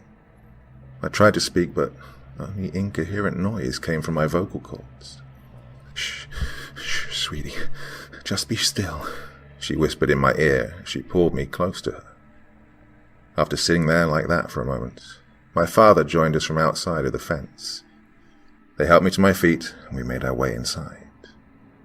Luke was despondent, seated on the floor, staring at empty space in front of him. His face was empty still, but there was no glint in his eyes. Mum and Dad guided me to the couch, still out of its normal place in the room, and laid me down. We remained silent, all 4 of us, for a while. Mum made some coffee, and Dad got me a glass of water, but no one said anything until the doorbell rang. My father answered it, while Mum knelt beside me, clutching my hand. She'd stopped crying, but I could tell that she was still on the verge of breaking down again as she watched the EMTs enter our home and tend to me. I answered their questions, still a bit dazed, but was given a clean bill of health for the most part. They said that I didn't seem to have any severe damage, just some bruises and scrapes. My head might hurt for a while, and I might seem out of it, but that would likely wear off as the shock went away. Then they spoke to my father in hushed tones, and when the door opened once more for them to leave, I saw the flashing lights of police cars outside. I wanted answers, but at the same time I felt in my gut that I couldn't quite comprehend most of the information anyone might give me. Dad urged Luke to go up to his room and get some sleep. It took a bit of pushing, and him physically being lifted off the ground for him to respond with a nod and trudge up the stairs. And then the attention was turned back to me. "How are you feeling?" Mum asked in a small voice. I don't know. That was them, wasn't it? The witches. We saved Luke, I answered. Mum and Dad shared a look that lasted only seconds, but felt drawn out. I couldn't read their faces completely. There was still fear there, yes, but there was something else, something painful. They seemed to be briefly considering the next move with one another. Finally, my mum nodded to my dad and sat beside me on the couch. She took my hand in hers, and I remembered when she told me about Georgina. Before anyone said a word, I knew that we might have saved Luke, but someone else wasn't as lucky. Yes, Luke was saved, but honey... She paused and glanced up at Dad. Charlene Johnston was caught in the storm. I don't know why she was here, but by the time I got outside, she seemed to be battling... He trailed off, his face grimacing at the thought of admitting what we'd all seen and now knew to be true. He continued.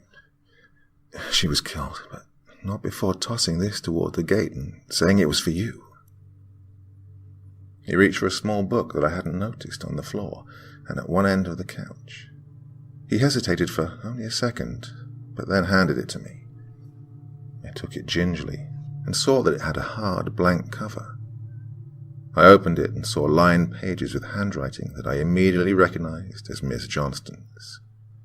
Confused, I looked up at my dad, but his expression matched my own. Do you know why she would have wanted you to have this? What is it? He asked. I shook my head and yawned involuntarily. A journal or something, but I don't know why she'd give it to me. You need some rest. We all do. It's late. Mom chimed in. As much as I wanted to know what the book contained, I also knew that she was right. I glanced at the large clock on the wall and saw that it was almost 3:30 in the morning. If I was going to understand anything that I read, I'd need some sleep first.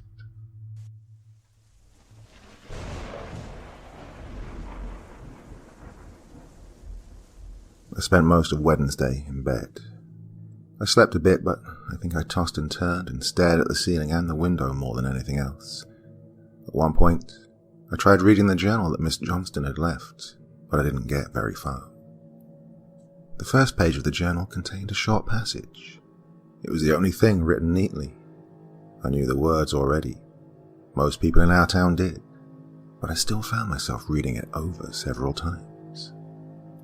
Monday's child is fair of face. Tuesday's child is full of grace. Wednesday's child is full of woe. Thursday's child has far to go. Friday's child is loving and giving. Saturday's child works hard for a living.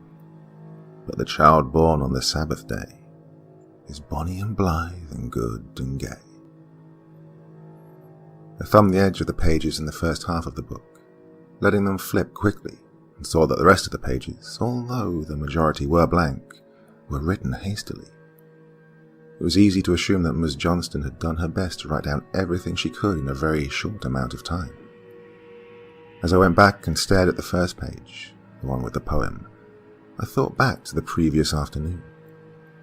I wondered if she'd decided to jot all of this down after failing to give me any answers because Nick and Lindsay had shown up. What was it that my dad had specifically said? That she had been battling the witches? How exactly had she been doing that? Throughout the day, in the moments that I was awake, I wrestled with the idea of trying to at least talk to Nick to find out more information. I wasn't exactly sure what he could tell me, or that he would be willing to tell me, but I needed more. He said that Miss Johnston was a witch. How would he have known that? Would it be possible to find out from Lindsay instead? The more I thought about speaking with Nick about this, the more nervous I felt about it. She had been there with him when they interrupted my knowledge-seeking, so maybe she knew also. Maybe he had told her. By the time I finally made up my mind and forced myself to get out of bed and get dressed, it was later than I'd realized. I opened my bedroom door to find a darkened house, and quiet permeating every inch of it. My first thought was that something was off. This wasn't right. Where were my parents? I expected not to see Luke because, well, he'd be hiding in his room. But if it was dark, Mum and Dad should be at home. As I stood in the doorway, my stomach rumbled, and I glanced down at it, a little surprised by the sudden organic noise breaking the silence. Okay, step one. Get something to eat and some water. I whispered aloud to myself, suddenly feeling how dry my throat was.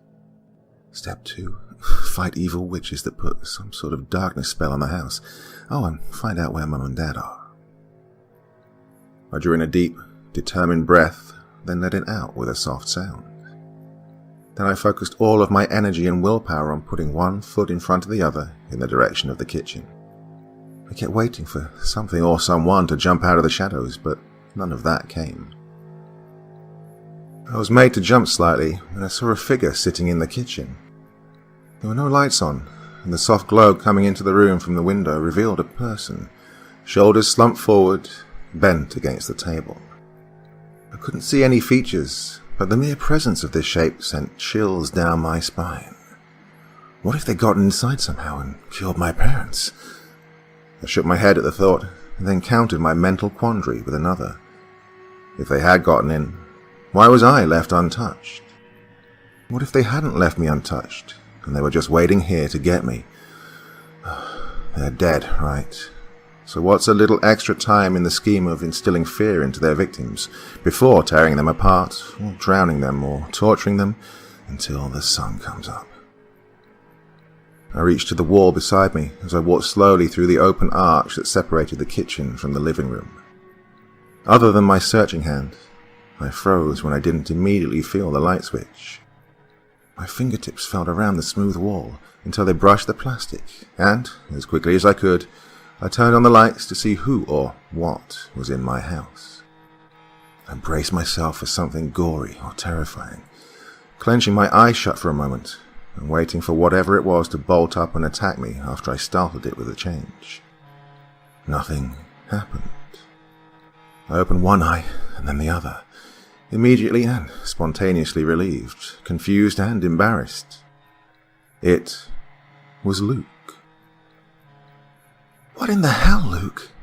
I called to him in a voice just above a whisper. He was slumped over the table, but stirred when I spoke.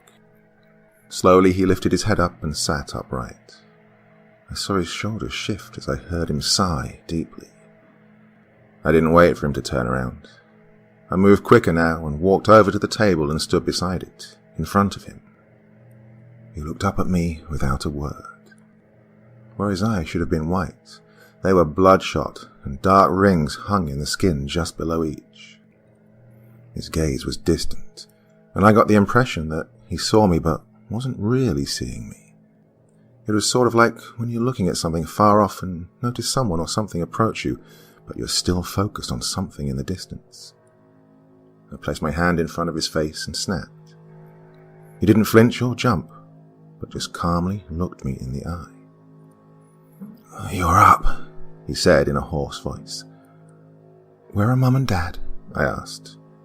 He shrugged and answered, "Upstairs, in bed." I looked at him quizzically, wondering why they would already be in bed. My eyes narrowed on his for a few seconds, and then I turned my head to look at the bright green numbers on the stove. It was 1:42 a.m. "It's... what?" I asked, no one in particular. Definitely not my brother specifically. He seemed to take it upon himself to answer, though. "You slept like all day," he said with another sigh and stretched his arms above his head. I slid into the nearest chair and stared at the clock in disbelief. There's no way I'd been out for the entire day, was there? In my periphery, I saw Luke slide something from his right over to in front of me. "Here, Mum left you this." My attention shifted back to the table, and I looked at him and then at the small piece of paper he'd placed in front of me. It was from the little notepad that Mum used to leave messages and make grocery lists. I read over it quickly and easily took in the simple message of her telling me that, in case I woke up hungry before the morning, there were leftovers in the fridge for me.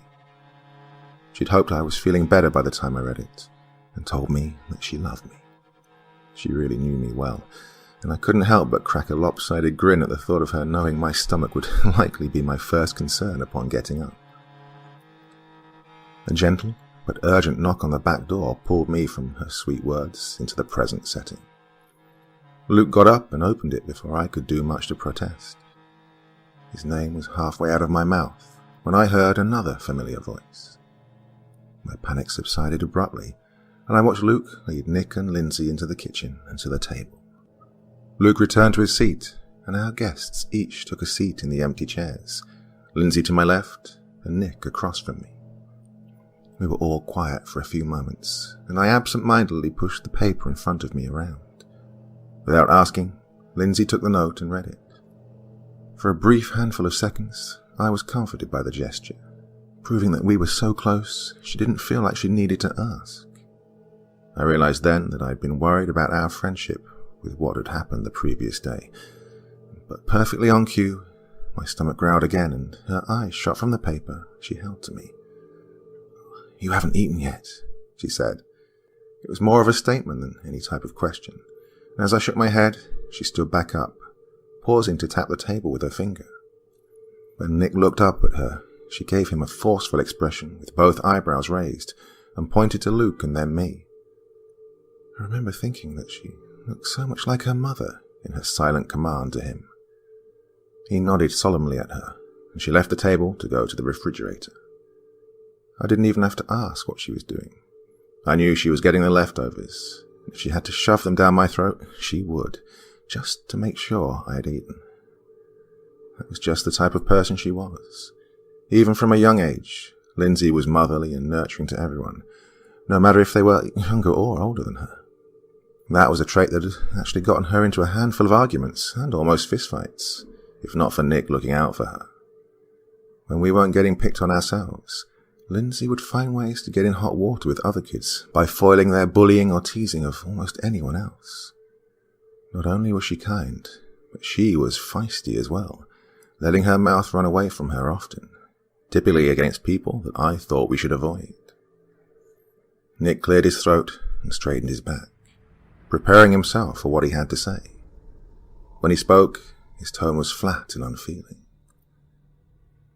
"Daniel's dead." "What? When?" I found myself blurting out. "Maybe a half hour ago," he responded. He opened his mouth to say something else, but upon not finding the words, he closed it again and shook his head. I watched his facial expressions change as his thoughts churned, but it wouldn't be until years and countless therapy sessions later that I would understand. He was probably feeling horribly conflicted at that moment. He'd just lost a friend, but at the same time, that meant that, at least for one other day, he and Luke were safe. Daniel was Thursday's child. I didn't know him very well, but everyone knew that he was the youngest of 3 kids born to a family that had high standards. His parents owned several businesses in town and were very successful. His older siblings had both already left for college, one aiming to be a lawyer, the other an engineer of some sort. It was a typical story of expectations being high, but the baby of the family is the screw-up. The year prior, he'd been busted for drugs and had even done a stint in some rehab in another area of the state. He had a strong standing in the social hierarchy at school, but he didn't really excel at anything, not schoolwork or sports or anything else. He was mediocre at best, with a smart mouth and a penchant for getting what he wanted from almost anyone, except his own family. I'd never really thought about the stress that might cause him, but his situation was dire enough, apparently, for the witches to think that he had far to go. And in the years since this happened, I have wondered sometimes if that meant he had possessed potential to do greater and better, but just never acted on it. I like to think that, if he had survived Black Week, he could have been an incredible adult, or at least found his way and his calling. The microwave beeped, and Lindsay returned to the table, setting a plate and fork in front of me, with a single demand of, "Eat." She sat back in her chair again. Despite feeling awkward about being the only one eating, I began shoveling food in my mouth. I knew I was hungry before, but smelling the food in front of me put my body into some sort of starving overdrive. "You owe her an explanation," Lindsay said sternly to her brother. Everyone had been quiet for a while, the only noise being my fork against the plate. As I took another large bite, I glanced from Lindsay to Nick, with an eyebrow raised. He frowned and shifted in his seat, obviously uncomfortable with whatever she was talking about. When he didn't say anything still, she pushed him further. "Now." "Okay, I will. Let's let her eat first," he told his sister. I finished the food in my mouth slowly, feeling painfully aware of the awkwardness of my eating when no one else was. I set my fork down and swallowed. "See, now you made her too self-conscious, you ass," Lindsay said to him, and then turned to me. "Keep eating, please. From what Luke told us, you haven't eaten in over 24 hours, and you're not very pleasant when you're that hungry." My face contorted into one of mild annoyance or frustration, but I knew that she was right. When I got hungry, if I didn't eat, I got cranky and bitchy. Whatever explanation Nick was supposed to give me would only go better if I wasn't pissy to begin with. I huffed and picked up my fork to push some food around on the plate. I pouted for a bit, feeling my ego hurt despite knowing she was right and that she wasn't meaning any harm by what she said. I heard Lindsay sigh, and then the coffee maker beeped. In my haste to fill my stomach, I hadn't even noticed that it was going, brewing up a pot of go juice for us. She stood and told Luke to help her with the coffees. He obliged, and as he got out of his chair, his sweatshirt shifted enough for me to notice something on the flesh, just above his collarbone. "What's that?" I asked him. He only glanced at me and shrugged before going to Lindsay's aid. It's this, Nick answered me. I turned to look at him, and he pulled his own shirt down and to the side, showing off his bare shoulder. There, I saw a symbol of some kind that looked like it had been burned into the skin.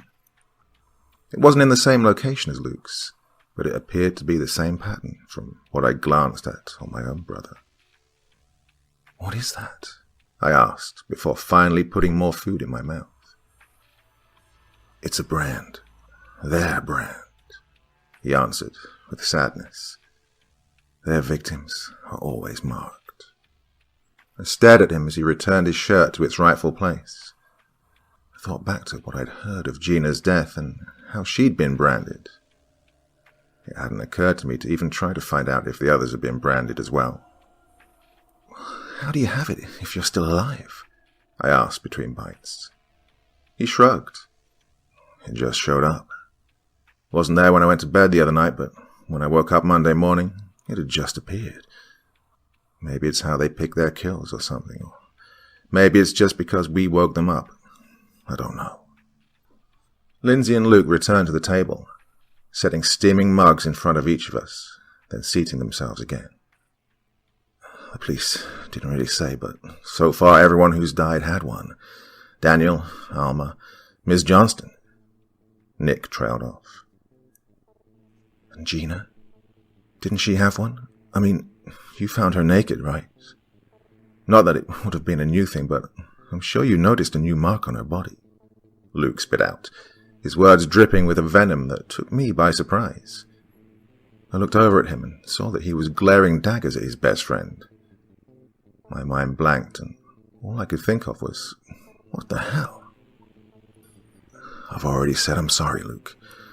What the hell more do you want? Luke's voice raised a little. I moved my gaze to Lindsay, non-verbally asking just what I'd obviously missed. Her expression was sad, and she just shook her head slightly. I turned my attention back to Luke. Well, how about not stabbing me in the back, huh? Well, I guess that was too much to ask for someone as selfish as a dick like you, my brother seethed. Dude, it just happened. It's not like we wanted to hurt you. Nick tried to respond calmly, but I could see that he was becoming agitated also. You knew you were hurting me. You freaking lied to me, both of you. Luke practically yelled. I set my fork down and my eyes grew wide as I took in back and forth. Had there been something between Luke and Georgina that I didn't know about? We didn't lie. We just didn't tell you, Nick said. Still a goddamn lie, Luke replied. Does it matter now? She's gone and both of you are going to die if we don't figure this shit out, Lindsay said in a low but firm voice. They both looked at her and she continued. You can hate each other for the rest of your lives, but those lives will be pretty short if you don't shut up and stop bickering. After a few seconds of silence, Nick muttered, I don't hate him. Luke looked as if he was about to speak, but another voice came from the living room. What's going on? I looked over Luke's head to see my dad entering the kitchen. He paused in the archway and took in the sights.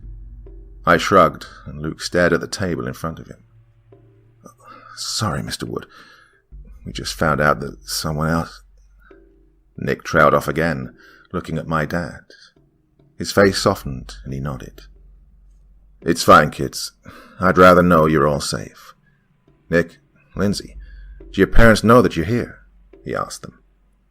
They both nodded in response, and he spoke again. Okay, good. Both of you can stay here for the night. I know there's a lot going on. I wish I knew how to help you all. Just stay in the house, okay? We all nodded this time. He looked at the four of us with pain on his face. I wished he knew how to help us too. He returned upstairs to go back to bed, and I wondered if he and Mom were even able to get any sleep with what had happened the night before. I hope they did. Can we have a civil discussion now? Lindsay asked the boys. They both muttered a positive response, and I pushed my plate away from me. Some food still left, but my stomach satisfied enough. I pulled the coffee mug closer. Well, how about someone tell me what the hell's going on? I spoke up. Nick's a lying bastard.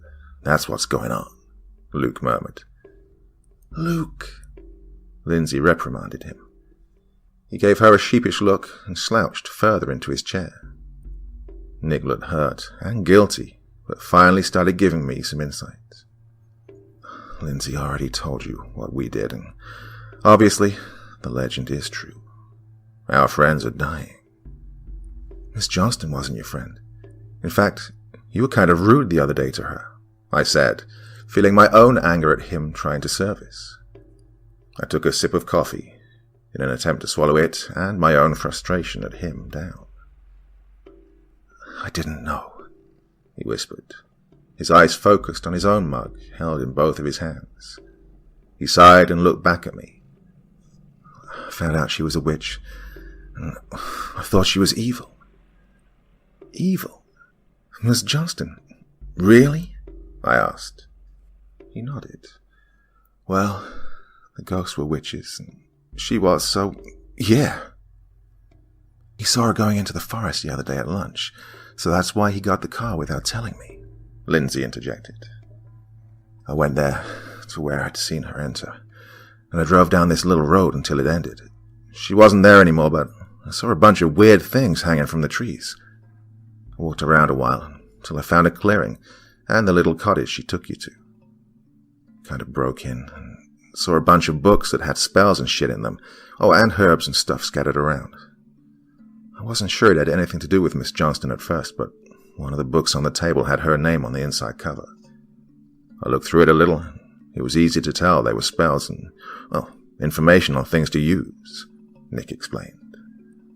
I nodded slowly, understanding now just how he came to his conclusion.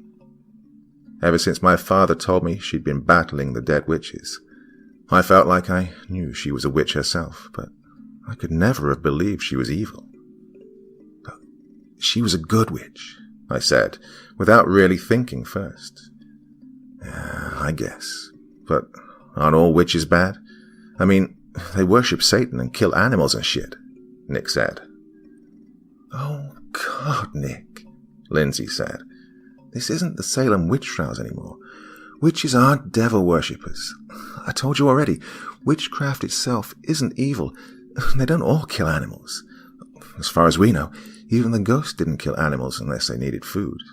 They're people, too. They're killing people now, though, I spoke. I wasn't really trying to stick up for Nick, or say that Ms. Johnston wasn't some kind of good witch, but I understood his point.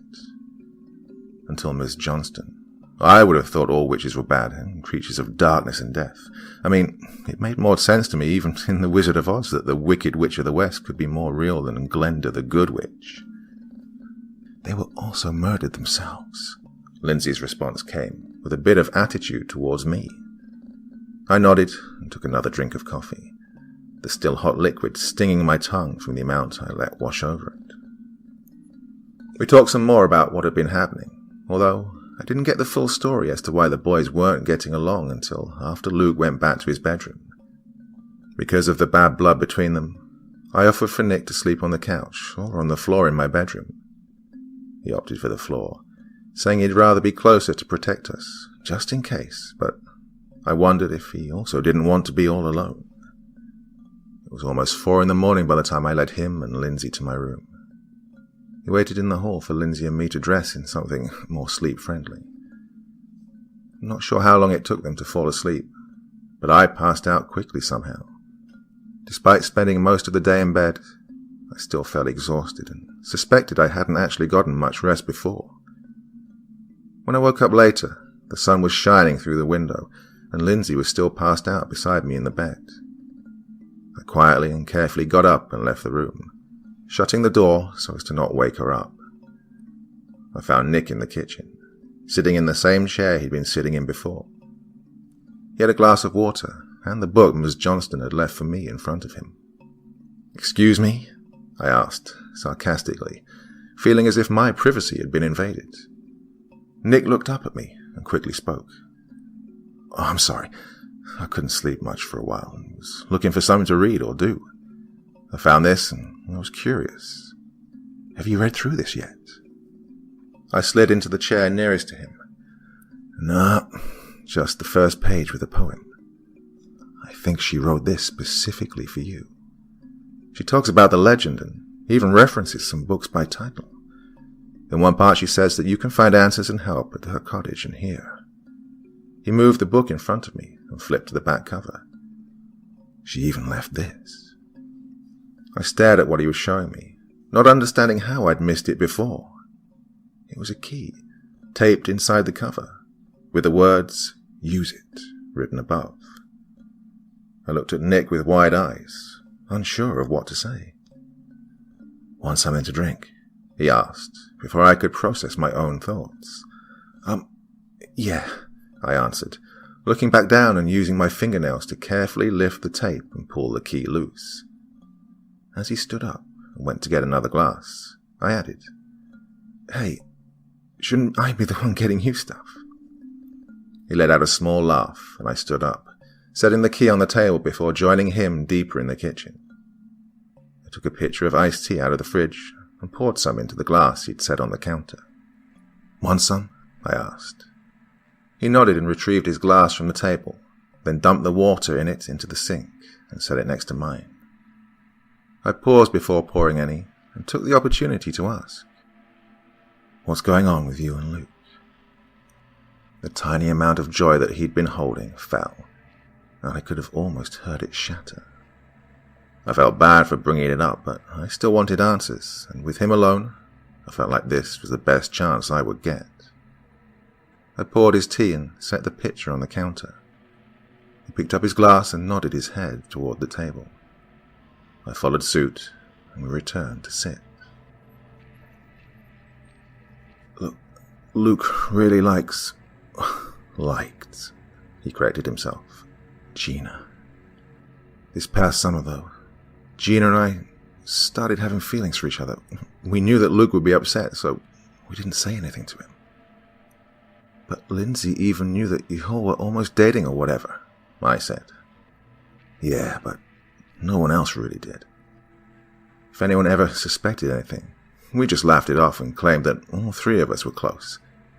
We made sure we didn't go on dates where we'd be seen, spent more time with Luke than alone. We just didn't want to hurt him, but, well, we also started falling for each other, he said. How did he find out? I asked, taking a long drink of the cold tea. I was really upset about Gina. And he was complaining about how we would never get the chance with her now.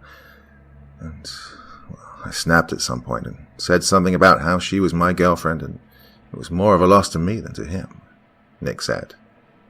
His eyes were trained on the table in front of him. I could hear his voice hitching occasionally, tears threatening to start falling from his eyes. I got up and wrapped my arms around his shoulders, giving him a comforting hug.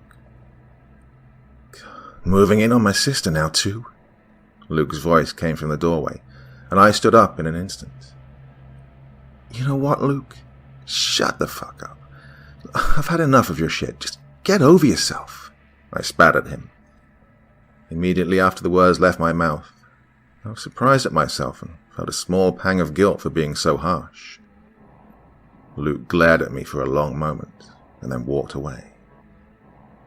I wanted to call out to him, to apologize for being so brash, but I found myself unable to move or speak. After his steps faded as he went up the stairs, Nick coughed. You didn't have to do that. He's your brother, you know. I know he's hurting, Nick said. I whipped my head around to look at him. The guilt and shame he felt were apparent in his posture and all over his face. He's never been much of a brother to me, I said with an exasperated breath and sat back down. Quickly wanting to change the subject, I asked, So, you think you and Lindsay want to go with me? He looked at the key I held up, pinched between my fingertips, and nodded. We waited for Lindsay to wake up, and then as soon as we were all dressed and ready to go, we piled into the Forerunner and set off for the cottage. It wasn't a long drive, but amidst the extended silence between the start and stall conversations we were trying to have, It felt like a lot longer than necessary. We didn't have a plan past seeing what was in the cottage. I flipped through the pages occasionally on the way, skimming over different passages. There was one toward the end that seemed incomplete. It talked about a spell or ritual of some sort. Miss Johnston either forgot or didn't have the time to describe what it was, or even finish it, but I hoped we would find more information. The key fit into the lock smoothly, and I pushed open the door for a second before leading the other two inside. We were greeted immediately with an open area that had no barrier to the kitchen at the back. To the left, there was a small sitting area with a couch and 2 armchairs. To the right was an entire wall made into a bookshelf, lined with books of various ages. There was a table in the center of the room, complete with books piled haphazardly on it. Some open, others closed. Before getting down to any business, we opted to look around the place and get a sort of layout of the cottage. We found a single bedroom and bathroom down a short hallway on the opposite side of the sitting room, but that was it. It was small and quaint, clean aside from the cluttered books. It seemed fairly empty once you passed the room with a bookshelf. There was a bed, made up with sheets and a quilt in the bedroom, but there were no personal items to accompany it, or in the bathroom either. "Do you think she lives somewhere else?" Nick asked. "Yeah, probably," I said with a shrug. "I think," Lindsay began, but was cut off by a loud thud that came from the front porch. We all shared a look, and Nick moved to open the front door. His gasp made Lindsay and I rush over to see what it was. After seeing the mutilated turkey just outside the door, I immediately had to turn and keep myself from vomiting. Lindsay made gagging noises and did the same. "I'll move it," Nick said, and stepped outside. I didn't turn to look, but heard him dragging the hefty bird off to the wood and through the grass. He stopped abruptly when we all heard laughter coming from somewhere outside. I slowly turned to face the door and took a single step through the threshold. Lindsay nudged me so she could stand beside me outside. It didn't take long for us to see something standing a few feet on the other side of the car. The person approached with careful steps until they were in full view. It was Luke, but there was something off about his appearance. "What are you doing here?" Nick called out to him, dropping the bloody bird where it was and walking back to the porch without taking his eyes off of my brother. Another laugh sounded from him, a strange tone of 2 voices mixed as one, and then he spoke. "This one has so much rage. It's delicious." "Nick?" Lindsay called out to him, drawing his name out for an extra second. Luke continued to advance, taking something out of his pocket as he did. Nick walked backward to the porch, matching Luke's speed, but we were all taken by surprise when Luke suddenly darted forward, running at full speed. As he ran, his form seemed to glitch somehow, and I saw the image of one of the witches for a split second before seeing my brother again. Nick's ankle came into contact with the bottom step, and he fell on his butt. Luke, or whatever was possessing Luke, came to a sharp stop at the bottom of the stairs as Lindsay tried to drag her brother up onto the porch. He didn't just stop, though. It was like he hit a wall and was stopped by something unseen. It knocked him back a few steps, but he only returned, banging a fist on something invisible. This only served to upset him, and he let out an angry roar that turned into a smirk. His hands moved, and I saw that he'd taken something from his pocket. A box of matches. He pulled one out and struck it against the side. The small flame lit up, and he tossed it onto the steps of the porch. Nick got to his feet quickly and stomped it out before it could catch. I looked around and saw all the potted plants and dried herbs that lined the front of the house. Even if the wood didn't catch at first, something certainly would. Luke closed his eyes and muttered something I couldn't understand. He then struck another match and dropped it onto the ground. Instantly, the grass flared and spread out in a thin line that spanned one end of the house to the other. He opened his eyes and took a step back, grinning. The line thickened until it was about a foot in depth.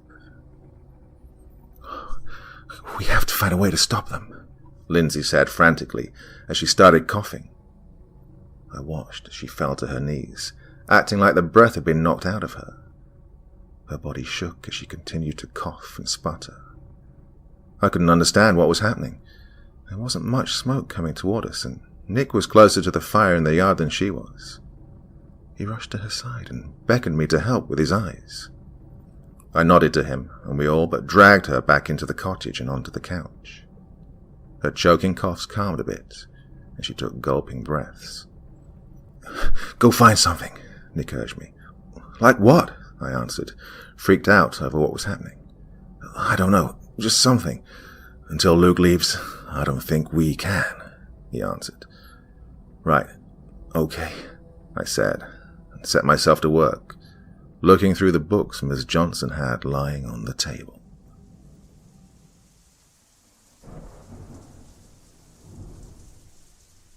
I wish I could tell you that there was some big showdown where we saved Luke from being possessed. The simple fact is that there was no such thing. I'm not sure when he left, but he did leave the cottage of his own accord. Well, either his or the ghost's. I'm still not sure. We were there for hours, and somehow, while Lindsay and I were engrossed in the various books and notes, Nick fell asleep on the porch. When we asked him how that happened, he said that he wasn't sure. He didn't even remember falling asleep or feeling tired enough to be able to. When Lindsay went to check on him, she woke him up, and they discovered together that Luke was gone. Once the sun began to set, we knew that we needed to head out and get home before our parents started to worry too much. I still felt confused about the entire situation, and hadn't really found much in the way of answers, like Miss Johnston had claimed that I would. It wouldn't be until much later that I discovered what she was referring to. When I was there with Lindsay, we concentrated on the spell books and notes that Miss Johnston had left out in reference to banishing the ghosts. She was trying to find a way to banish them for good, but it seemed she was still coming up with nothing solid for that. We did discover 2 earmarked spells and rituals that could banish malevolent spirits, but they were focused on specific buildings, such as a home, and didn't seem promising for ridding an entire town of the beings. I would discover, after everything was over, the history books and old journals that give first and second-hand accounts of the legend and the trouble the town had seen before. We still hadn't completely settled on a solution, but we picked a few books to take home with us. We divvied up the books and agreed to both spend time that night going through them and to try and get our best sleep as well. I wasn't sure just how much to share with my parents, so I only told them that I'd spent the day with Nick and Lindsay. They asked if Luke had joined us at all, and I told them that he hadn't. He was upstairs by the time I got home. Although being under the same roof as my possibly possessed brother made me uneasy, I did my best to not let that on outwardly, so as not to worry Mum and Dad, but I also didn't go check on him or say hi or anything. In fact, I mentally begged whatever force there was in the universe that I wouldn't even have to see him at all, at least not for the rest of the night. Dinner was quiet, and I'm sure that my parents could tell something was going on, but they didn't press. I was inwardly yelling for joy when Dad informed us that Luke didn't want to come down from his room and had said that he wasn't hungry. Curiously, I asked if he was okay, and was met with a frown and a shrug from Dad. Mum, on the other hand, spent dinner glancing toward the stairs with a worried look on her face. In the end, she took a plate of food up to his room, something unheard of in that household, and returned empty-handed. She still looked worried, though. I wished I could have told her that everything would be okay, that I was working on a solution for the town's problem, but I had no idea how they would take that. I still wasn't sure. I didn't think everything that was happening was absolute insanity. I don't remember when I fell asleep, but I found myself waking up to the sunlight, books strewn around my bed, my right arm a mess of painful tingles and numbness, and a stiff neck.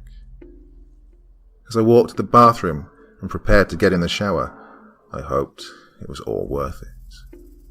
The hot water gave me a comfortable shiver down my spine as I stood there, letting it wash over me and my thoughts. No matter how soothing the moment should have been, I couldn't completely calm down and let go of my stress and concern. It was a new day, Friday, and that meant another victim to be discovered, a new person to have lost their life because some asshole in the past couldn't deal with people being different and felt the need to blame someone for his son's own sleep problems. I understood that back then sleepwalking was a mystery, but to go to the lengths that Thomas did, the very thought made me sick, and I found that I couldn't hate witches for wanting revenge. I did hate them for spreading their curse to the entire town, and not just his descendants or something along those lines. Even now, I feel the same. It's not that I condone the violence that they used, or the killings, but it would just make more sense if they targeted specific lineages. It would also have possibly made it easier to protect whoever was in danger that way. After spending several minutes wishing that I could stay in the shower forever, I forced myself to get out. I dressed quickly and called Lindsay and Nick from the phone in the kitchen. Lindsay answered, and I could tell by her energetic tone that she was well past the first cup of coffee for the day. "Slow down. Unlike you, I haven't been caffeinated yet," I said, trying to quell her rambling. "What? I've been up since 5. How can you sleep with everything going on?" she blurted out. I rolled my eyes. "Fitfully and with great difficulty," I answered sardonically. "Get coffee started. I'll grab Nick, who also managed to sleep somehow, and we'll be over in 5 or so." Her answer came with rapid-fire words. She definitely didn't need any more bean juice for a while. We hung up, and I did as she instructed. "I was about to anyway," I murmured to myself, making sure the empty kitchen knew that I wasn't just doing what I was told. As the coffee brewed, I retrieved the books and notes from my bedroom and set them on the table. There was one specific book that I wanted to share with my friends. It contained a couple of spells about banishing spirits that I thought and hoped would be helpful. Lindsay and Nick showed up at the back door almost 10 minutes later. They entered the house, Lindsay with bags under her eyes, but caffeine-based energy coursing through her veins, and Nick looking tired and worn out. She apologized for taking so long, citing Nick not wanting to get moving. Nick and I shared a look, and he shrugged, rolled his eyes slightly and shook his head, telling me that he had no words for his sister's current state. I nodded in response and pointed to the coffee maker, pot still mostly full. He looked relieved and went to fill up a mug while Lindsay and I took our seats at the table.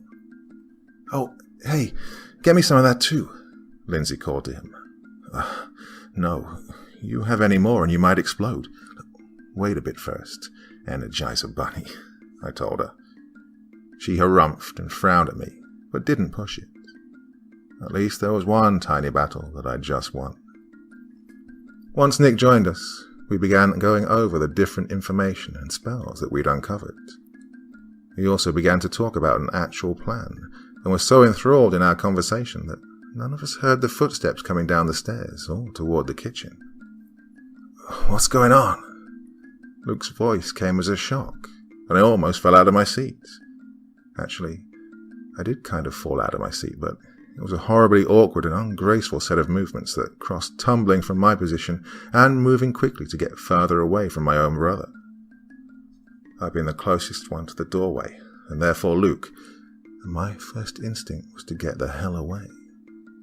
The result had me standing behind Nick, who'd been to my right. Luke stared at the three of us, and we all returned his gaze. I can't speak for Lindsay and Nick, but I know I was wondering if he was really Luke now. If he wasn't, then my mind was screaming that we were screwed. He and whatever could possibly be possessing him would have made their way into my house, and there was nothing I could think of quickly enough to protect us from him at such a short distance. I felt my muscles relax a little, though, when I saw his confused expression. "He doesn't remember," I commented aloud. "Remember what?" Luke asked. He was oddly calm and looked even more tired than before, something I wasn't sure had been possible. Lucy, Nick and I all shared glances with one another, apprehensive about the interaction and what we should tell him. Once we all silently agreed with nods, Nick began to explain the previous day to Luke. His expression was a mix of disbelief and what I interpreted as numbness as Nick spoke. When he finished, Luke broke down and began apologizing and crying, hiding his face in his hands. Unsure of what to really do in this situation, we just gave him half-hearted reassurances and told him it would hopefully be over soon. After a strained 15 or so minutes, we went back to working on our plan. Luke stopped actively crying, but sat silently, listening to us and wiping his face every few moments. I glanced at him from time to time, and found it so strange that my big brother was acting like this. My heart ached for him, but I also thought he could have been a little stronger, like Nick, and pushed through in order to come up with a solution, or try to do something, anything, to keep more people from dying. Now, I regret ever having that thought. We spent the rest of the day offering ideas to one another, and shooting some down completely. Hours passed by, and Luke still remained quiet for the most part. I think he was actually feeling bad for attacking us, and he took it upon himself to keep the coffee coming, something that Lindsay was more thankful for than Nick and I, and even got us a snack at one point. I honestly can't even remember what we had now, no matter how hard I try to recall that small detail. I can easily picture Lindsay's face, how it lit up when Luke placed a steaming mug in front of her, and how Nick and I groaned. In my mind, I can still see the clock with its hands indicating it was 3:24 p.m. when we came up with our final plan. I even remember the exact shape and placement of the paper cut I received when turning the page too quickly. But I can't remember what we ate, or how we prepared for our little quest. I can't remember if we stopped to get gas or not, or even what all the stores we went to in order to get supplies. Before I realized it, the four of us were driving amongst trees and no longer on a real road. The path was almost non-existent and barely large enough for the SUV. Nick had already explained that we would be taking a different course than they did the night that the Day-Rhyme witches were summoned. Instead of walking most of the way, we would be driving to the lake and parking, and then walking after that. He didn't explain how, but he'd found this pathway and determined the direction we would need to walk in order to find the iron cage. I was terrified, and it took everything I had just to put one foot in front of the other once we began the trek through the woods. I kept my hands tightly gripped around the strap of the messenger bag.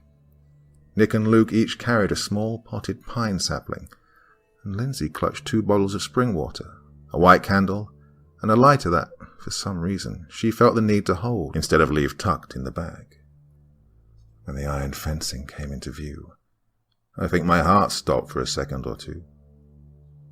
It was uglier than I'd imagined, with its twisted bars arcing from the ground to meet in the air. The vines that were looped around the bars had withered, and the deadness from inside seemed to have spread. I thought back to what Lindsay had relayed to me from Nick, what he had said. Deader than dead. "It's spreading," Nick muttered quietly, and I watched him look at Luke, who nodded. The death from the inside was definitely making its way outward, and I wondered just how far it might spread if not contained. The four of us walked around and stood at the open gates. I think we were all scared to step through the barrier and into something so private, so personal to the ghosts. It was probably easier for Nick, Luke, and the others to have done it before they knew the truth. It was just something intriguing and spooky back then. But now, It was dangerous and sacred to something evil and vengeful. "We have to get this done," Nick finally spoke.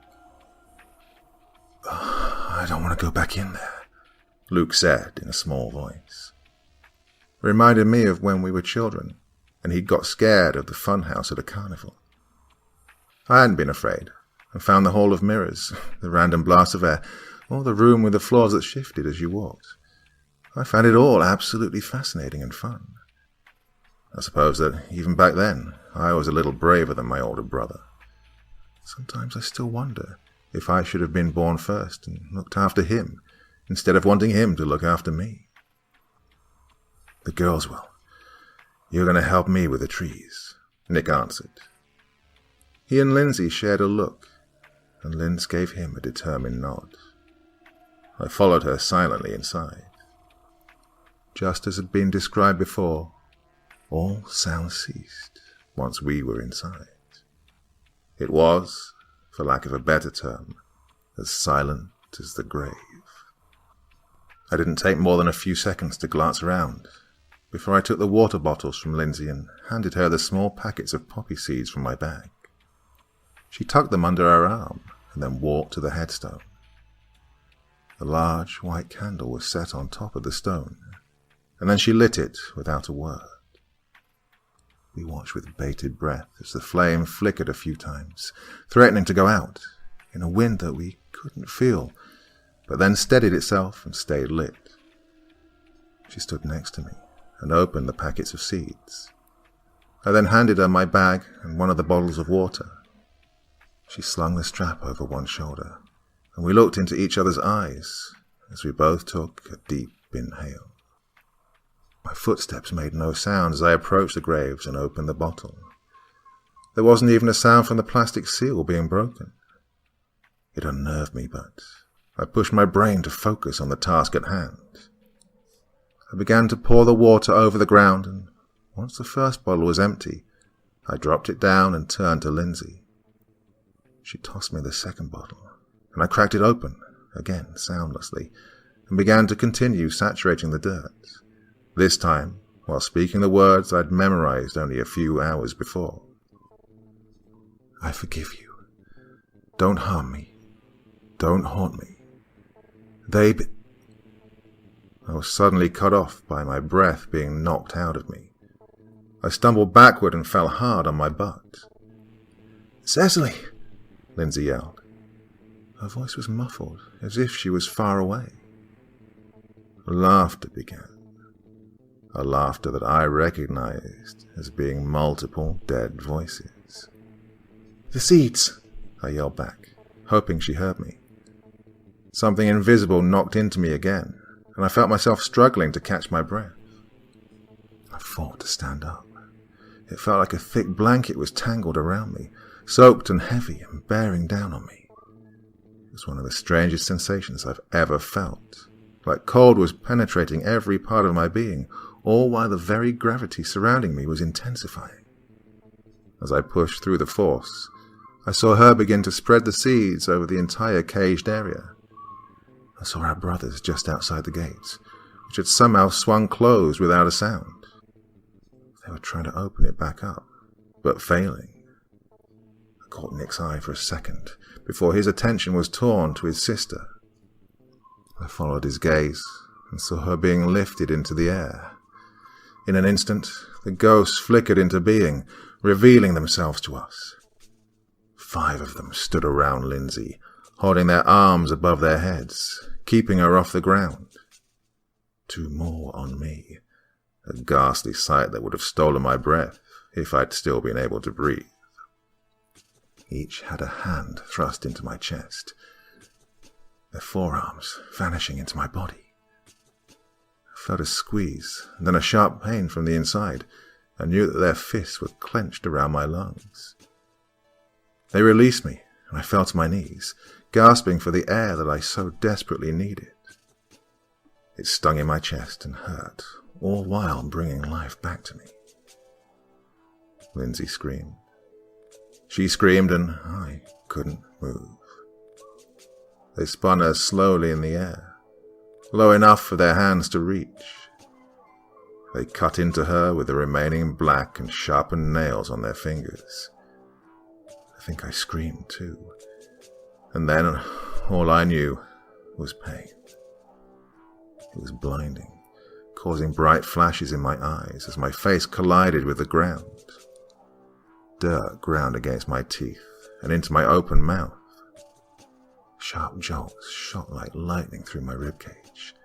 I tried to crawl away, to get to the bag that had been thrown away from Lindsay. I could see the contents spilling out and spied the iron knife. I didn't know if it would help, but I needed to get to it and at least try. My hopes for it being harmful to the spirits were confirmed and crushed all at the same time when I felt my hand crunch. I couldn't hear it, but I felt it. The breaking of the bones resonating through my body. I cried out and recoiled. One of them gripped my calf, and I felt several points dig into the skin and drag down to my ankle. And then the screams from Lindsay, the cackling from the evil beings, and the entire world went silent and black.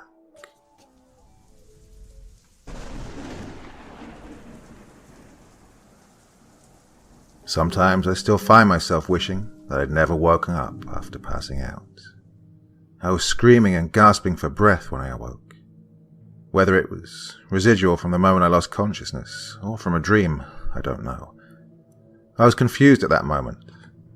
I didn't understand where I was, what was going on, or how I'd gotten there. It only took a few seconds for me to realize that I was in a hospital room, complete with machines beeping next to me, my face wrapped in a bandage and an IV hooked into my arm. A nurse rushed into the room, no doubt alerted by my screams. I hadn't realized that I was sitting upright until I felt her hands on my shoulders, firm yet gentle, as she tried to calm me down and get me to lie back. I obliged, still panting but no longer screaming. I remained silent as she checked my vitals, an ache causing me not to want to open my mouth. She tried to ask me a few simple questions about how I felt, and after attempting to answer and feeling pain and difficulty moving my mouth properly against the bandage, I stuck to answering with a nod or a shake of my head. Despite wondering what had happened and how I'd ended up in the hospital, the main thing I was concerned with was the fact that I'd woken up alone. Before the nurse joined me, the room was empty of any other person. My mum, my dad, Luke, Lindsay, Nick, none of them were here. As the nurse finished up and assured me that she was going to get my doctor, I went over the final moments that I could recall. From what I assumed, Lindsay would likely be in her own room as well, which would account for Nick not being here, but I expected at least one member of my own family to have been at my bedside. I looked around the small room and felt a pit make itself known in my stomach. I felt fuzzy from the pain medication, but there was something more there, a surrealness that I couldn't put my finger on. I knew something wasn't right, but I didn't know what it was yet. My questions would all be answered by the kind-faced doctor that came into my room a few minutes after the nurse had left. He was patient with me and spoke with a soft, concerned voice. He also seemed genuinely sad to be the one to give me the grave news. First of all, I was told that it was now late Saturday afternoon. I had been unconscious for around 24 hours at that point. Next, he explained that my leg would soon be in a cast for a while due to being broken in 2 places, along with deep gashes and damage to the muscles in my calf. Due to the stitches, they wouldn't put a hard cast on just yet, so I had to wear a sort of medical splint that started at my knee and kept my foot immobilized as well. He expected a painful and possibly long recovery process, but was hopeful that I would be able to regain most, if not all, function of the leg with physical therapy and time.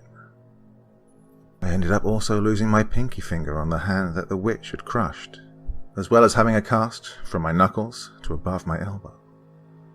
My jaw had been dislocated and would take up to 2 months to heal. In that time, I was to do my best to refrain from speaking and eating anything too difficult to chew. It was almost as if I was only now realizing my own body and the damage as he pointed each thing out. Then came the difficult part for him to say, and even more difficult for me to hear. Lindsay didn't make it, and my father was gone.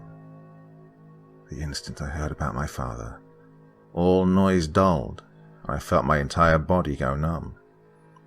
He couldn't be correct. There was just no way. I vaguely remember him telling me that my mother would be here soon, and if we had any questions, to let him know.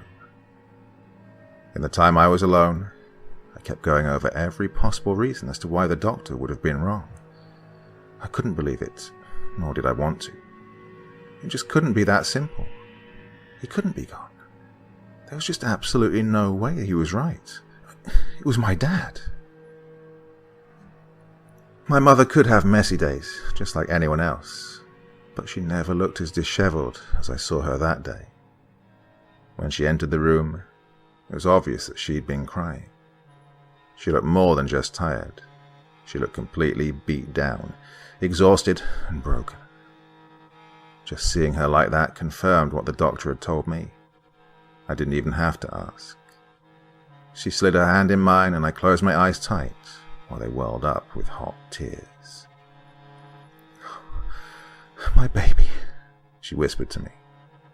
Her voice was quiet, meek, and threatened to break with even just those 2 words. She was in pain, and it hurt me more than my physical injuries to see her like this. All of the weight of my failure hit me in a split second. The 4 of us thought we could get it done and fix everything, but we had failed. I had failed. "Luke?" I asked with great difficulty. My throat felt dry, and the word scratched as it came out. "Home," Mum answered, more tears threatening to spill. We sat in silence for a while. She fought back her own tears, and I could tell that she was trying to stay strong for me as she dried each of my own tears. She didn't ask questions. She didn't try to make me talk. I felt the sorrow of my father being gone now, but I still struggled with truly accepting it. I wanted to think that this was all just a dream, that I would wake up and find it was just a vivid, entirely insane nightmare. I still wish to this day, but I've come to terms with the tragedy that befell my family and that town. Nick showed up a few hours later, and the tears that had slowed picked back up as I was reminded of my best friend dying as well.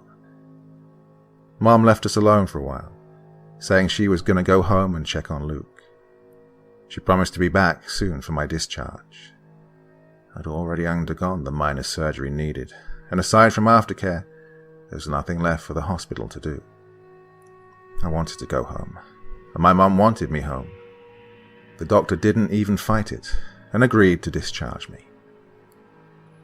As I waited my mother's return and my release, Nick showed up and softly tapped on the door before poking his head through the narrow opening. I bid him enter with my good hand, and he shut the door softly behind him before taking a seat.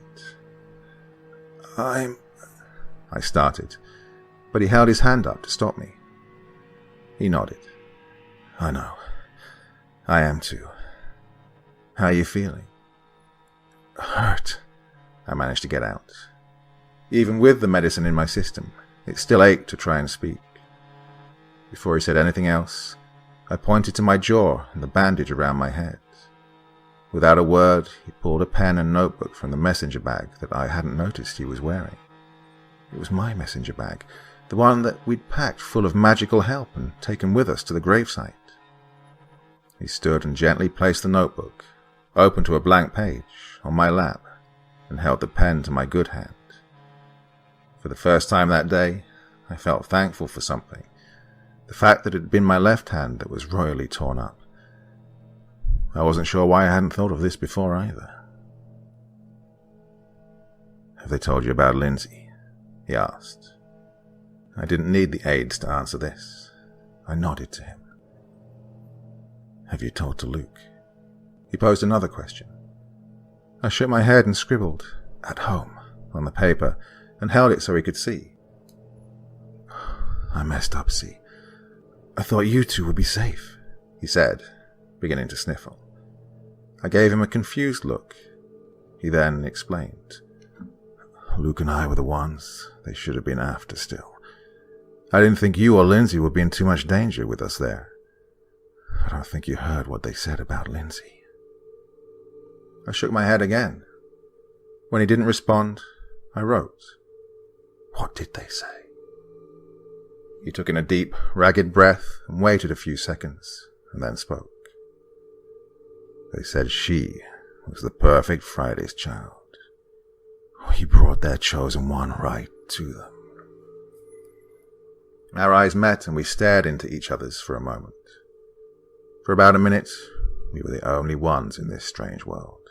A world of darkness and pain and loss. No one else existed, simply because no one else could know the pain and guilt that we were both feeling. We understood each other then, and knew that we were kindred spirits in the way only those who lose so much at the same time can be. We went through a traumatic event together, and not even Luke would fully understand. He couldn't, not really. He was too much in his own world, fueled by more anger than pain. My thoughts turned to him, and I felt my own anger beginning to rise up. I was angry at him, at the ghosts, at the town, at Thomas who caused this curse, at my dad for dying, at myself for failing, and at my body for being so broken. They can't get away with this, I jotted down. Nick gave me a strange look. His brows furrowed as he tried to understand what I was thinking now. I was sure that he saw the determination in my eyes, and finally he shook his head. His eyes were sad, and I knew he wasn't agreeing with me. No, he was asking me not to try again. You can't. You could have died. Lindsay died. His voice choked on the last word. I looked at the notebook and began writing, allowing the rage to slowly build in me. I had to take a page from Luke's book.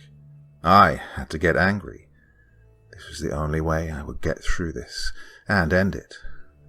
It was the only way I could get my own vengeance and stop anyone else from getting hurt. Even if it killed me, I'd made up my mind in a matter of seconds. I would be going back, and I would go tonight, before Sunday came, before someone else could become a victim. I showed Luke what I'd written. He took the notebook into his hands and read it quietly. I have to do this.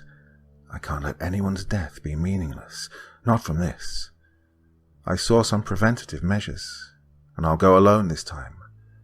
I'll stop them if it kills me. He stared at the page longer than necessary to read the words. After a long few minutes, he looked up at me and searched my eyes with his own. Tears welled both in his and mine, and I mentally begged and screamed and pleaded for him to understand. This curse had taken away my father, my teacher, and now my best friend. It had taken my finger, maimed my body, and it was still after my brother and my best friend's brother, someone who didn't deserve to die. It had stolen too much from my life and the lives around me. Those witches had to be stopped. Nick nodded very slowly and set the notebook on his lap. I'll go with you, he said in a soft voice. I shook my head as vehemently as I was able to. He clenched his jaw and stared me in the eyes with his own anger and determination. He took his own stance and made it clear. That's not a question. A few hours later, after night had fallen, I found myself maneuvering my body, with a leg that was way out of commission, into the forerunner. Nick stood there, trying to aid me, but all I could do was snap at him and tell him that I had it handled. I didn't regret how harsh I was with him until later. It was easy to sneak out after reassuring my mum that I'd be all right, and spiking her a cup of tea with a painkiller that I'd been prescribed with. I was also sure to bring that specific medication with me, and had Nick supply a large thermos of strong coffee. I'm not sure how he was able to sneak out, and honestly, until now, I hadn't really thought about it. Even in all the time that has passed since this, I just never considered that detail. I wasn't sure where Luke was, nor did I really care. Last I knew, he was again holed up in his room, avoiding the world, and in my opinion, that was the best place for him right now. Despite his help the last time we attempted this, I couldn't guarantee that he wouldn't be possessed again, especially going there after dark, which is when the ghost seemed more active. Nick and I drove in silence to our first stop, the cottage in the woods. We needed to gather a few things that I was sure I'd seen there. Due to my leg, I ended up sitting in the running car while Nick ran inside to grab the specific items. It was unnerving, sitting there in the night, knowing that they could be lurking anywhere. I felt like a sitting duck. Shortly after Nick left me, I reached over and managed to turn off the headlights. I thought that maybe they could alert the witches that we were there somehow, and it would be a little safer without them. Next, we headed to the gravesite.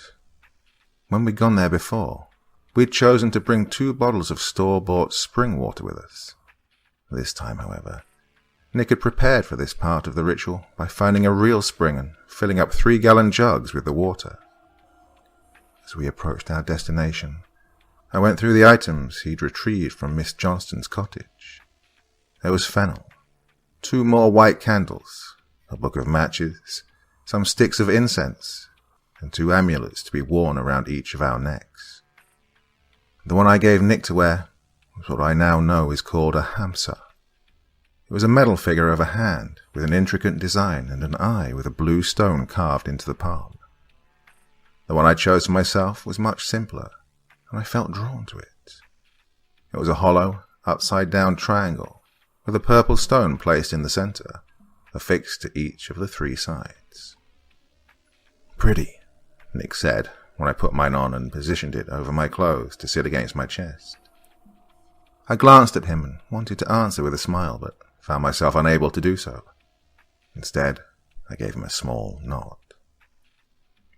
The only part of our journey that I hadn't thought out was how exactly I was going to manage the walking portion.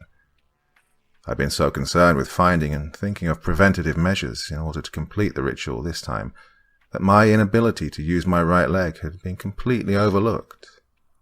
Thankfully, I was the only one who'd forgotten. Nick tried to combat this issue by passing where we'd parked before and pushing the SUV through the brush and down a walking path. It was narrow, and the trees were frighteningly close at times, but he was able to get us much closer to the gravesite than had possibly ever been driven before. Eventually, though, we did come to a spot where it was impossible to pass in a vehicle. The most frustrating part was it was short of the gravesite by maybe 100 yards. The instant I opened the door, I felt a cool breeze. It was unnatural and felt more like the cold breath of a sleeping giant. And that giant was hungry for us. I slung my messenger bag over my chest and used the car itself to get out and stand beside it. Due to my broken arm, I could only use one crutch, which Nick pulled from the back seat and handed to me. I put it under my armpit and began the frustratingly slow hike to the iron cage. I couldn't even hold a flashlight easily, so I struggled to use the light of the headlights we'd purposefully left on this time. I guess the last time we were here, Nick had felt that the few seconds it took to get the car started was 2 seconds wasted. He let me know that he'd be sure to leave it running this time round. I didn't have the heart to tell him that it'd be more likely I would take longer to get back to the car than he would in running ahead of me and starting it up. He caught up to me within a minute, and we continued, still without speaking. I was as alert as I could be, given the heavy dose of pain relief I had in my system. A few times I felt myself begin to stumble, and Nick was right there next to me, his arms out, making sure I didn't fall down. When the cage was in sight, I paused and dug around in my bag and gave him the sheet of paper that had the incantation on it.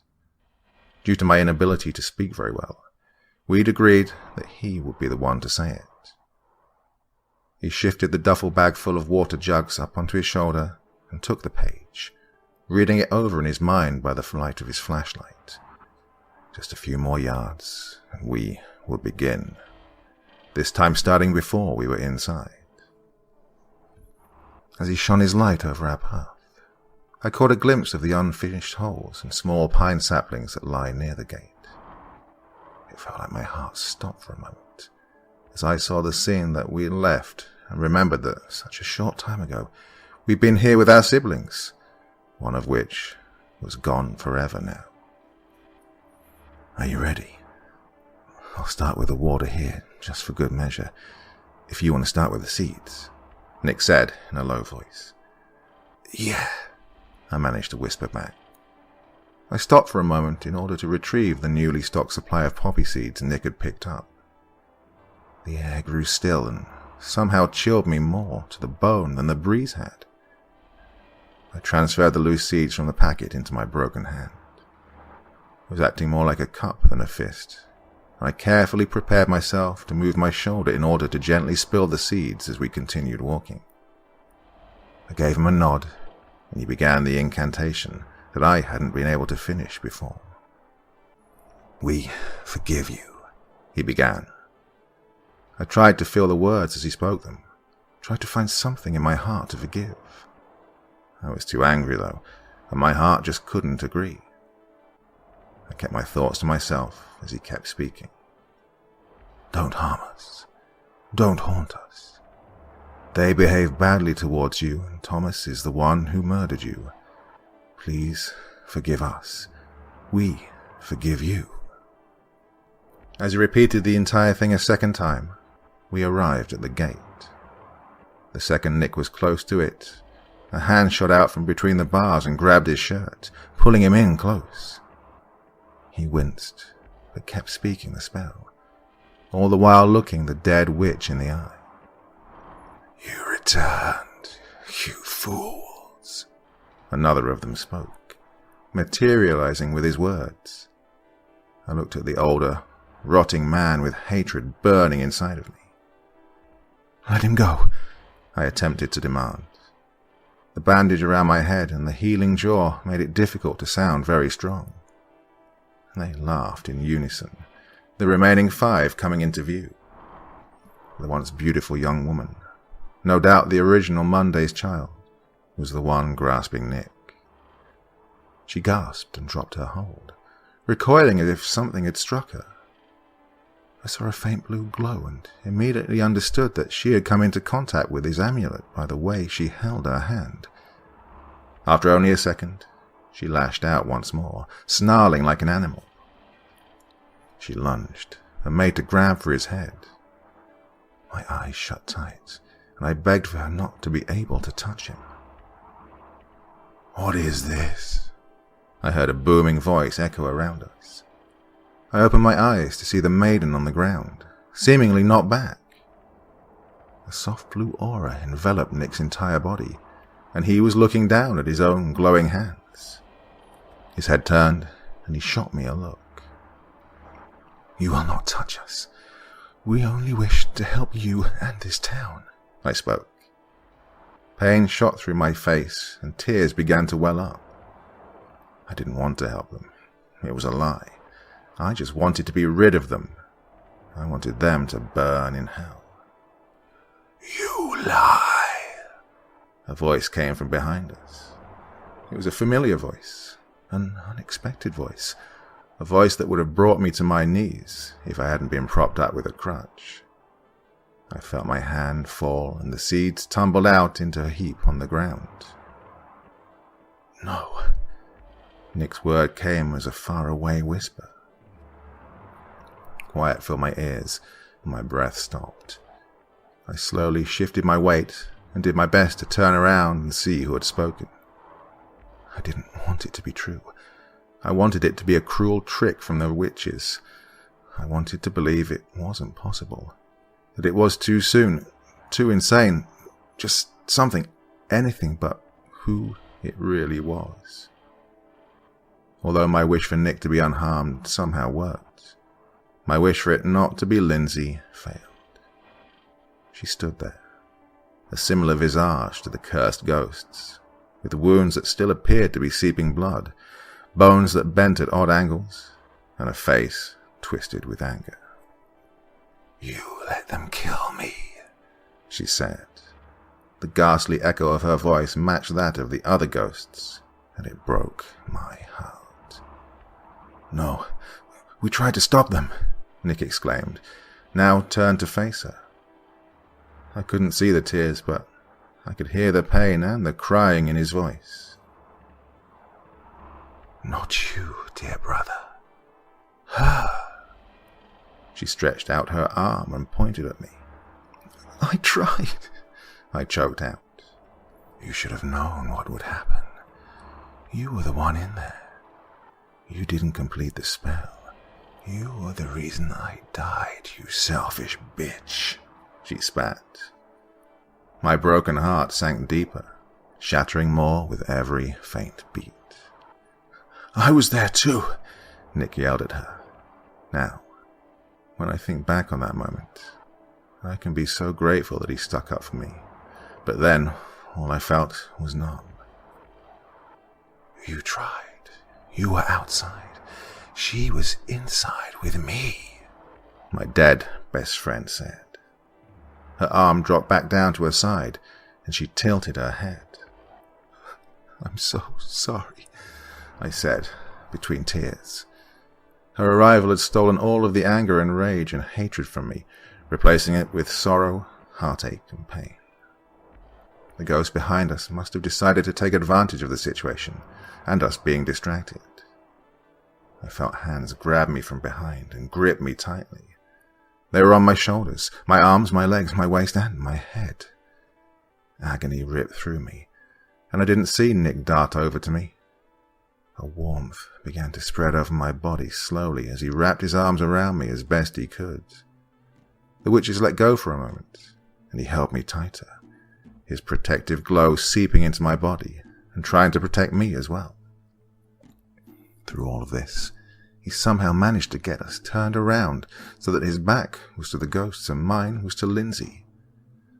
I clutched the back of his shirt with my good hand and fought back the urge to bury my face in his shoulder and cry. I saw the witches spread into a semicircle and begin advancing on us. The glow that had surrounded Nick before was very soft, but as soon as he tried to add me to it, it became duller. The semicircle morphed into a full circle as they closed in on us. Hold on tight, Nick whispered against my hair, and I pressed myself into him. I felt myself lifted off the ground, and he used all of his strength to carry me between two of the ghosts and through the iron gate. The silence had been intense before, but now it felt heavy. He set me down against the headstone. Hurry, the candles, he said. My mind had stopped working, but luckily my body responded. I pulled the 2 candles from the bag, and he set them up on the stone, one either side of waxy spots left by our previous attempt. I struggled to strike the first match, but it flared to life finally. I lit one, and then the other. Here, spread these on the graves quickly, I said through the blinding pain in my jaw, and handed him some more packets of poppy seeds. He snatched them from my hand and ripped them open, while moving quickly over the resting places. I'm not sure if he noticed, but I watched in horrified silence as the ghosts passed through the gate. Even without holding on to me anymore, his aura was fading back into nothing. He was going to be completely unprotected soon. I looked around helplessly as they closed in on him. I was frozen and knew that it really was my fault that Lindsay was gone. Almost as if summoned inside by my thought of her, Lindsay appeared next to her brother. You will not touch him, she screamed at the others. The force of her voice made them stop, and they seemed as if they'd come upon a physical barrier. I forgive you. Don't harm me. Don't haunt me. They behaved badly towards you. Please forgive them. I forgive you, Nick chanted. He repeated it over and over as he finished spreading the seeds. The ghosts seethed and gnashed their teeth at Lindsay for a moment. She calmly placed her hand on Nick's shoulder and whispered something in his ear.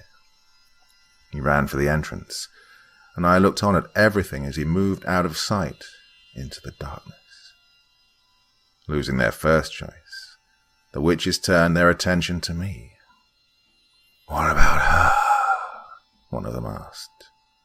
Lindsay responded, "I don't care. She was never a good friend." Deformed and demonic smiles spread across their faces, and they began advancing on me. I dropped to the ground, my butt landing hard against the dirt. I cried. I couldn't do anything but cry and say, "I'm sorry," over and over. I was a broken child, less than a typical human. I deserved to die. Before I knew it, my eyes were shut tight, and I felt their hands upon me once again. I felt their touch burn my skin like an ice-cold fire, and I felt the pain from their deaths one by one in rapid succession. It was overwhelming, and I could do nothing but cry harder as their hatred tore through me. I'm not brave. I'm no hero. I should have died that night. My life did not flash before my eyes in an instant. It was drawn out, and the memories were all those I shared with Lindsay and my father. They melted into one another, blending with the sorrow and rage and pain that was being inflicted on me from the outside. Out of the entire experience, the single thing I learned was I'm not the hero, and this was not my story. This was the story of Lindsay, the kind and wonderful girl that I grew up with, the one that should have survived instead of me. This was the story of Nick, the caring and valiant older brother that did whatever he could to rescue others every chance he got. This was the story of a man who tortured and murdered innocent people, creating a curse on that town. That curse that wasn't fair to the generations after them. This was a story of how I should have died. But I didn't. I was rescued once more, again while I was unconscious. That was what I was good at, passing out and being a burden. I came to outside of the cage. Nick was there, as was Lindsay. He was shoving fennel into the lock on the outside of the gates, and I saw the ghost standing at the bars, yelling and cursing us, unable to break free again and unable to even touch the bars in order to rattle them in frustration, like the inmates that they once again were. Never have I forgotten the full story as to just how I ended up on the outside. I can only assume that Nick carried me out, but I don't know how he managed to even get to me that time. The thing I know for sure is he lost his ability to speak. His tongue somehow cut out by the horrifying cursed things that were finally shut off from the world again. I wish I could say that. I tried several times to find out the truth, but I didn't. Once awake, I did the best I could to help him complete the precautions and finish planting the pine saplings. He showed me only once that his tongue had been sliced and somehow cauterized more than halfway into his mouth. I gave him some of my pain medication on the way home. I'd love to tell you a story where I truly helped and we defeated some great evil, saving the town and its future. And the truth is, I can't. I can only share what I remember, and that's what I've done. In order to save my own life from my best friend, I had to make a promise the following night to leave town and never attempt to speak to Nick again. Lindsay came to me, waking me up from a medication-induced sleep. The light from my lamp fell across her healed face as I sat up in my bed, confused and frightened. We had a love that I cannot deny, but I also can't hold back the hate. I know right now, right this moment, that you aren't the reason that I died. I can accept that, but I can't hold on to that. I can't know that you would be in contact with my brother and not feel enraged. It's uncontrollable, and seeing you with Nick makes me want to pull your insides out through a small gash in your esophagus. You need to go. She spoke calmly, her hand gently laid on mine as I felt the confliction that she felt. I couldn't blame her for wanting me dead. She wanted to keep her brother safe, and so far the only thing I'd done was help put him in harm's way. Yes, he was part of the reason that the ghosts were released in the first place, but he could have done like Luke did and hide inside his home, protected by the iron knives buried in the yard and the horseshoe on the door. Instead, I shared my plan with him and Lindsay and let them join me. After Lindsay was killed, I shared my new idea with Nick, part of me knowing that he probably wouldn't let me go alone. And so, I nodded in response.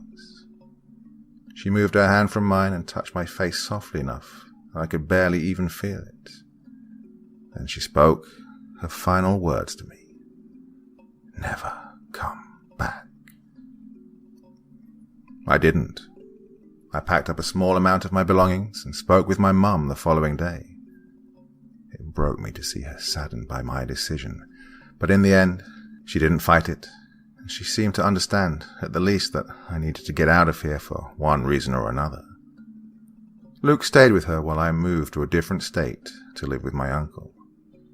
He didn't know the first thing about raising a child, let alone a broken teenager, but he did his best. I only saw my brother twice more after that. 2 years after I'd left that town and everything that had happened in it, Mum found Luke's body in the bathtub. She would admit to me he'd been struggling with depression for a long time, even before Black Week happened. Finding that out shed light on some things that he did and said, and his absence that I'd never even considered before. To this day, I struggle with thoughts of wishing he'd been a better brother and wishing I'd been a better sister and understood his pain and didn't blame him for so much. Within a month of his passing, my mother was checked into a mental hospital and remains there to this day. It's only a few hours' drive from here, and I try to visit her at least twice a month. Her brain shut down, and she simply became unable to care for herself. Sometimes she seems to recognize me, and other times it's more like having an awkward lunch with a stranger in a cafe. At least she's still alive.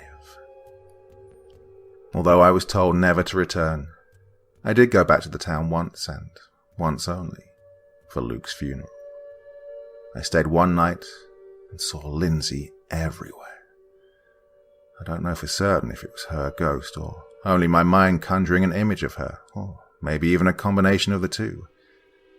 Either way, I made sure to avoid Nick. He was at the funeral, but when he looked as if he would approach me, I quickly walked away and pretended not to see him or even recognize him. We'd only spoken once, via email. I planned to keep it that way.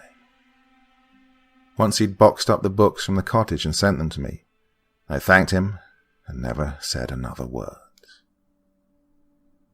The last time I saw Lindsay was when I was driving out the town limits. She stood next to the goodbye sign. She looked the same as when she died, broken, bloody, and ghastly. Her head nodded to me once, and I glanced in the rearview mirror several times until she and the sign were no longer in sight. And my heart broke all over again.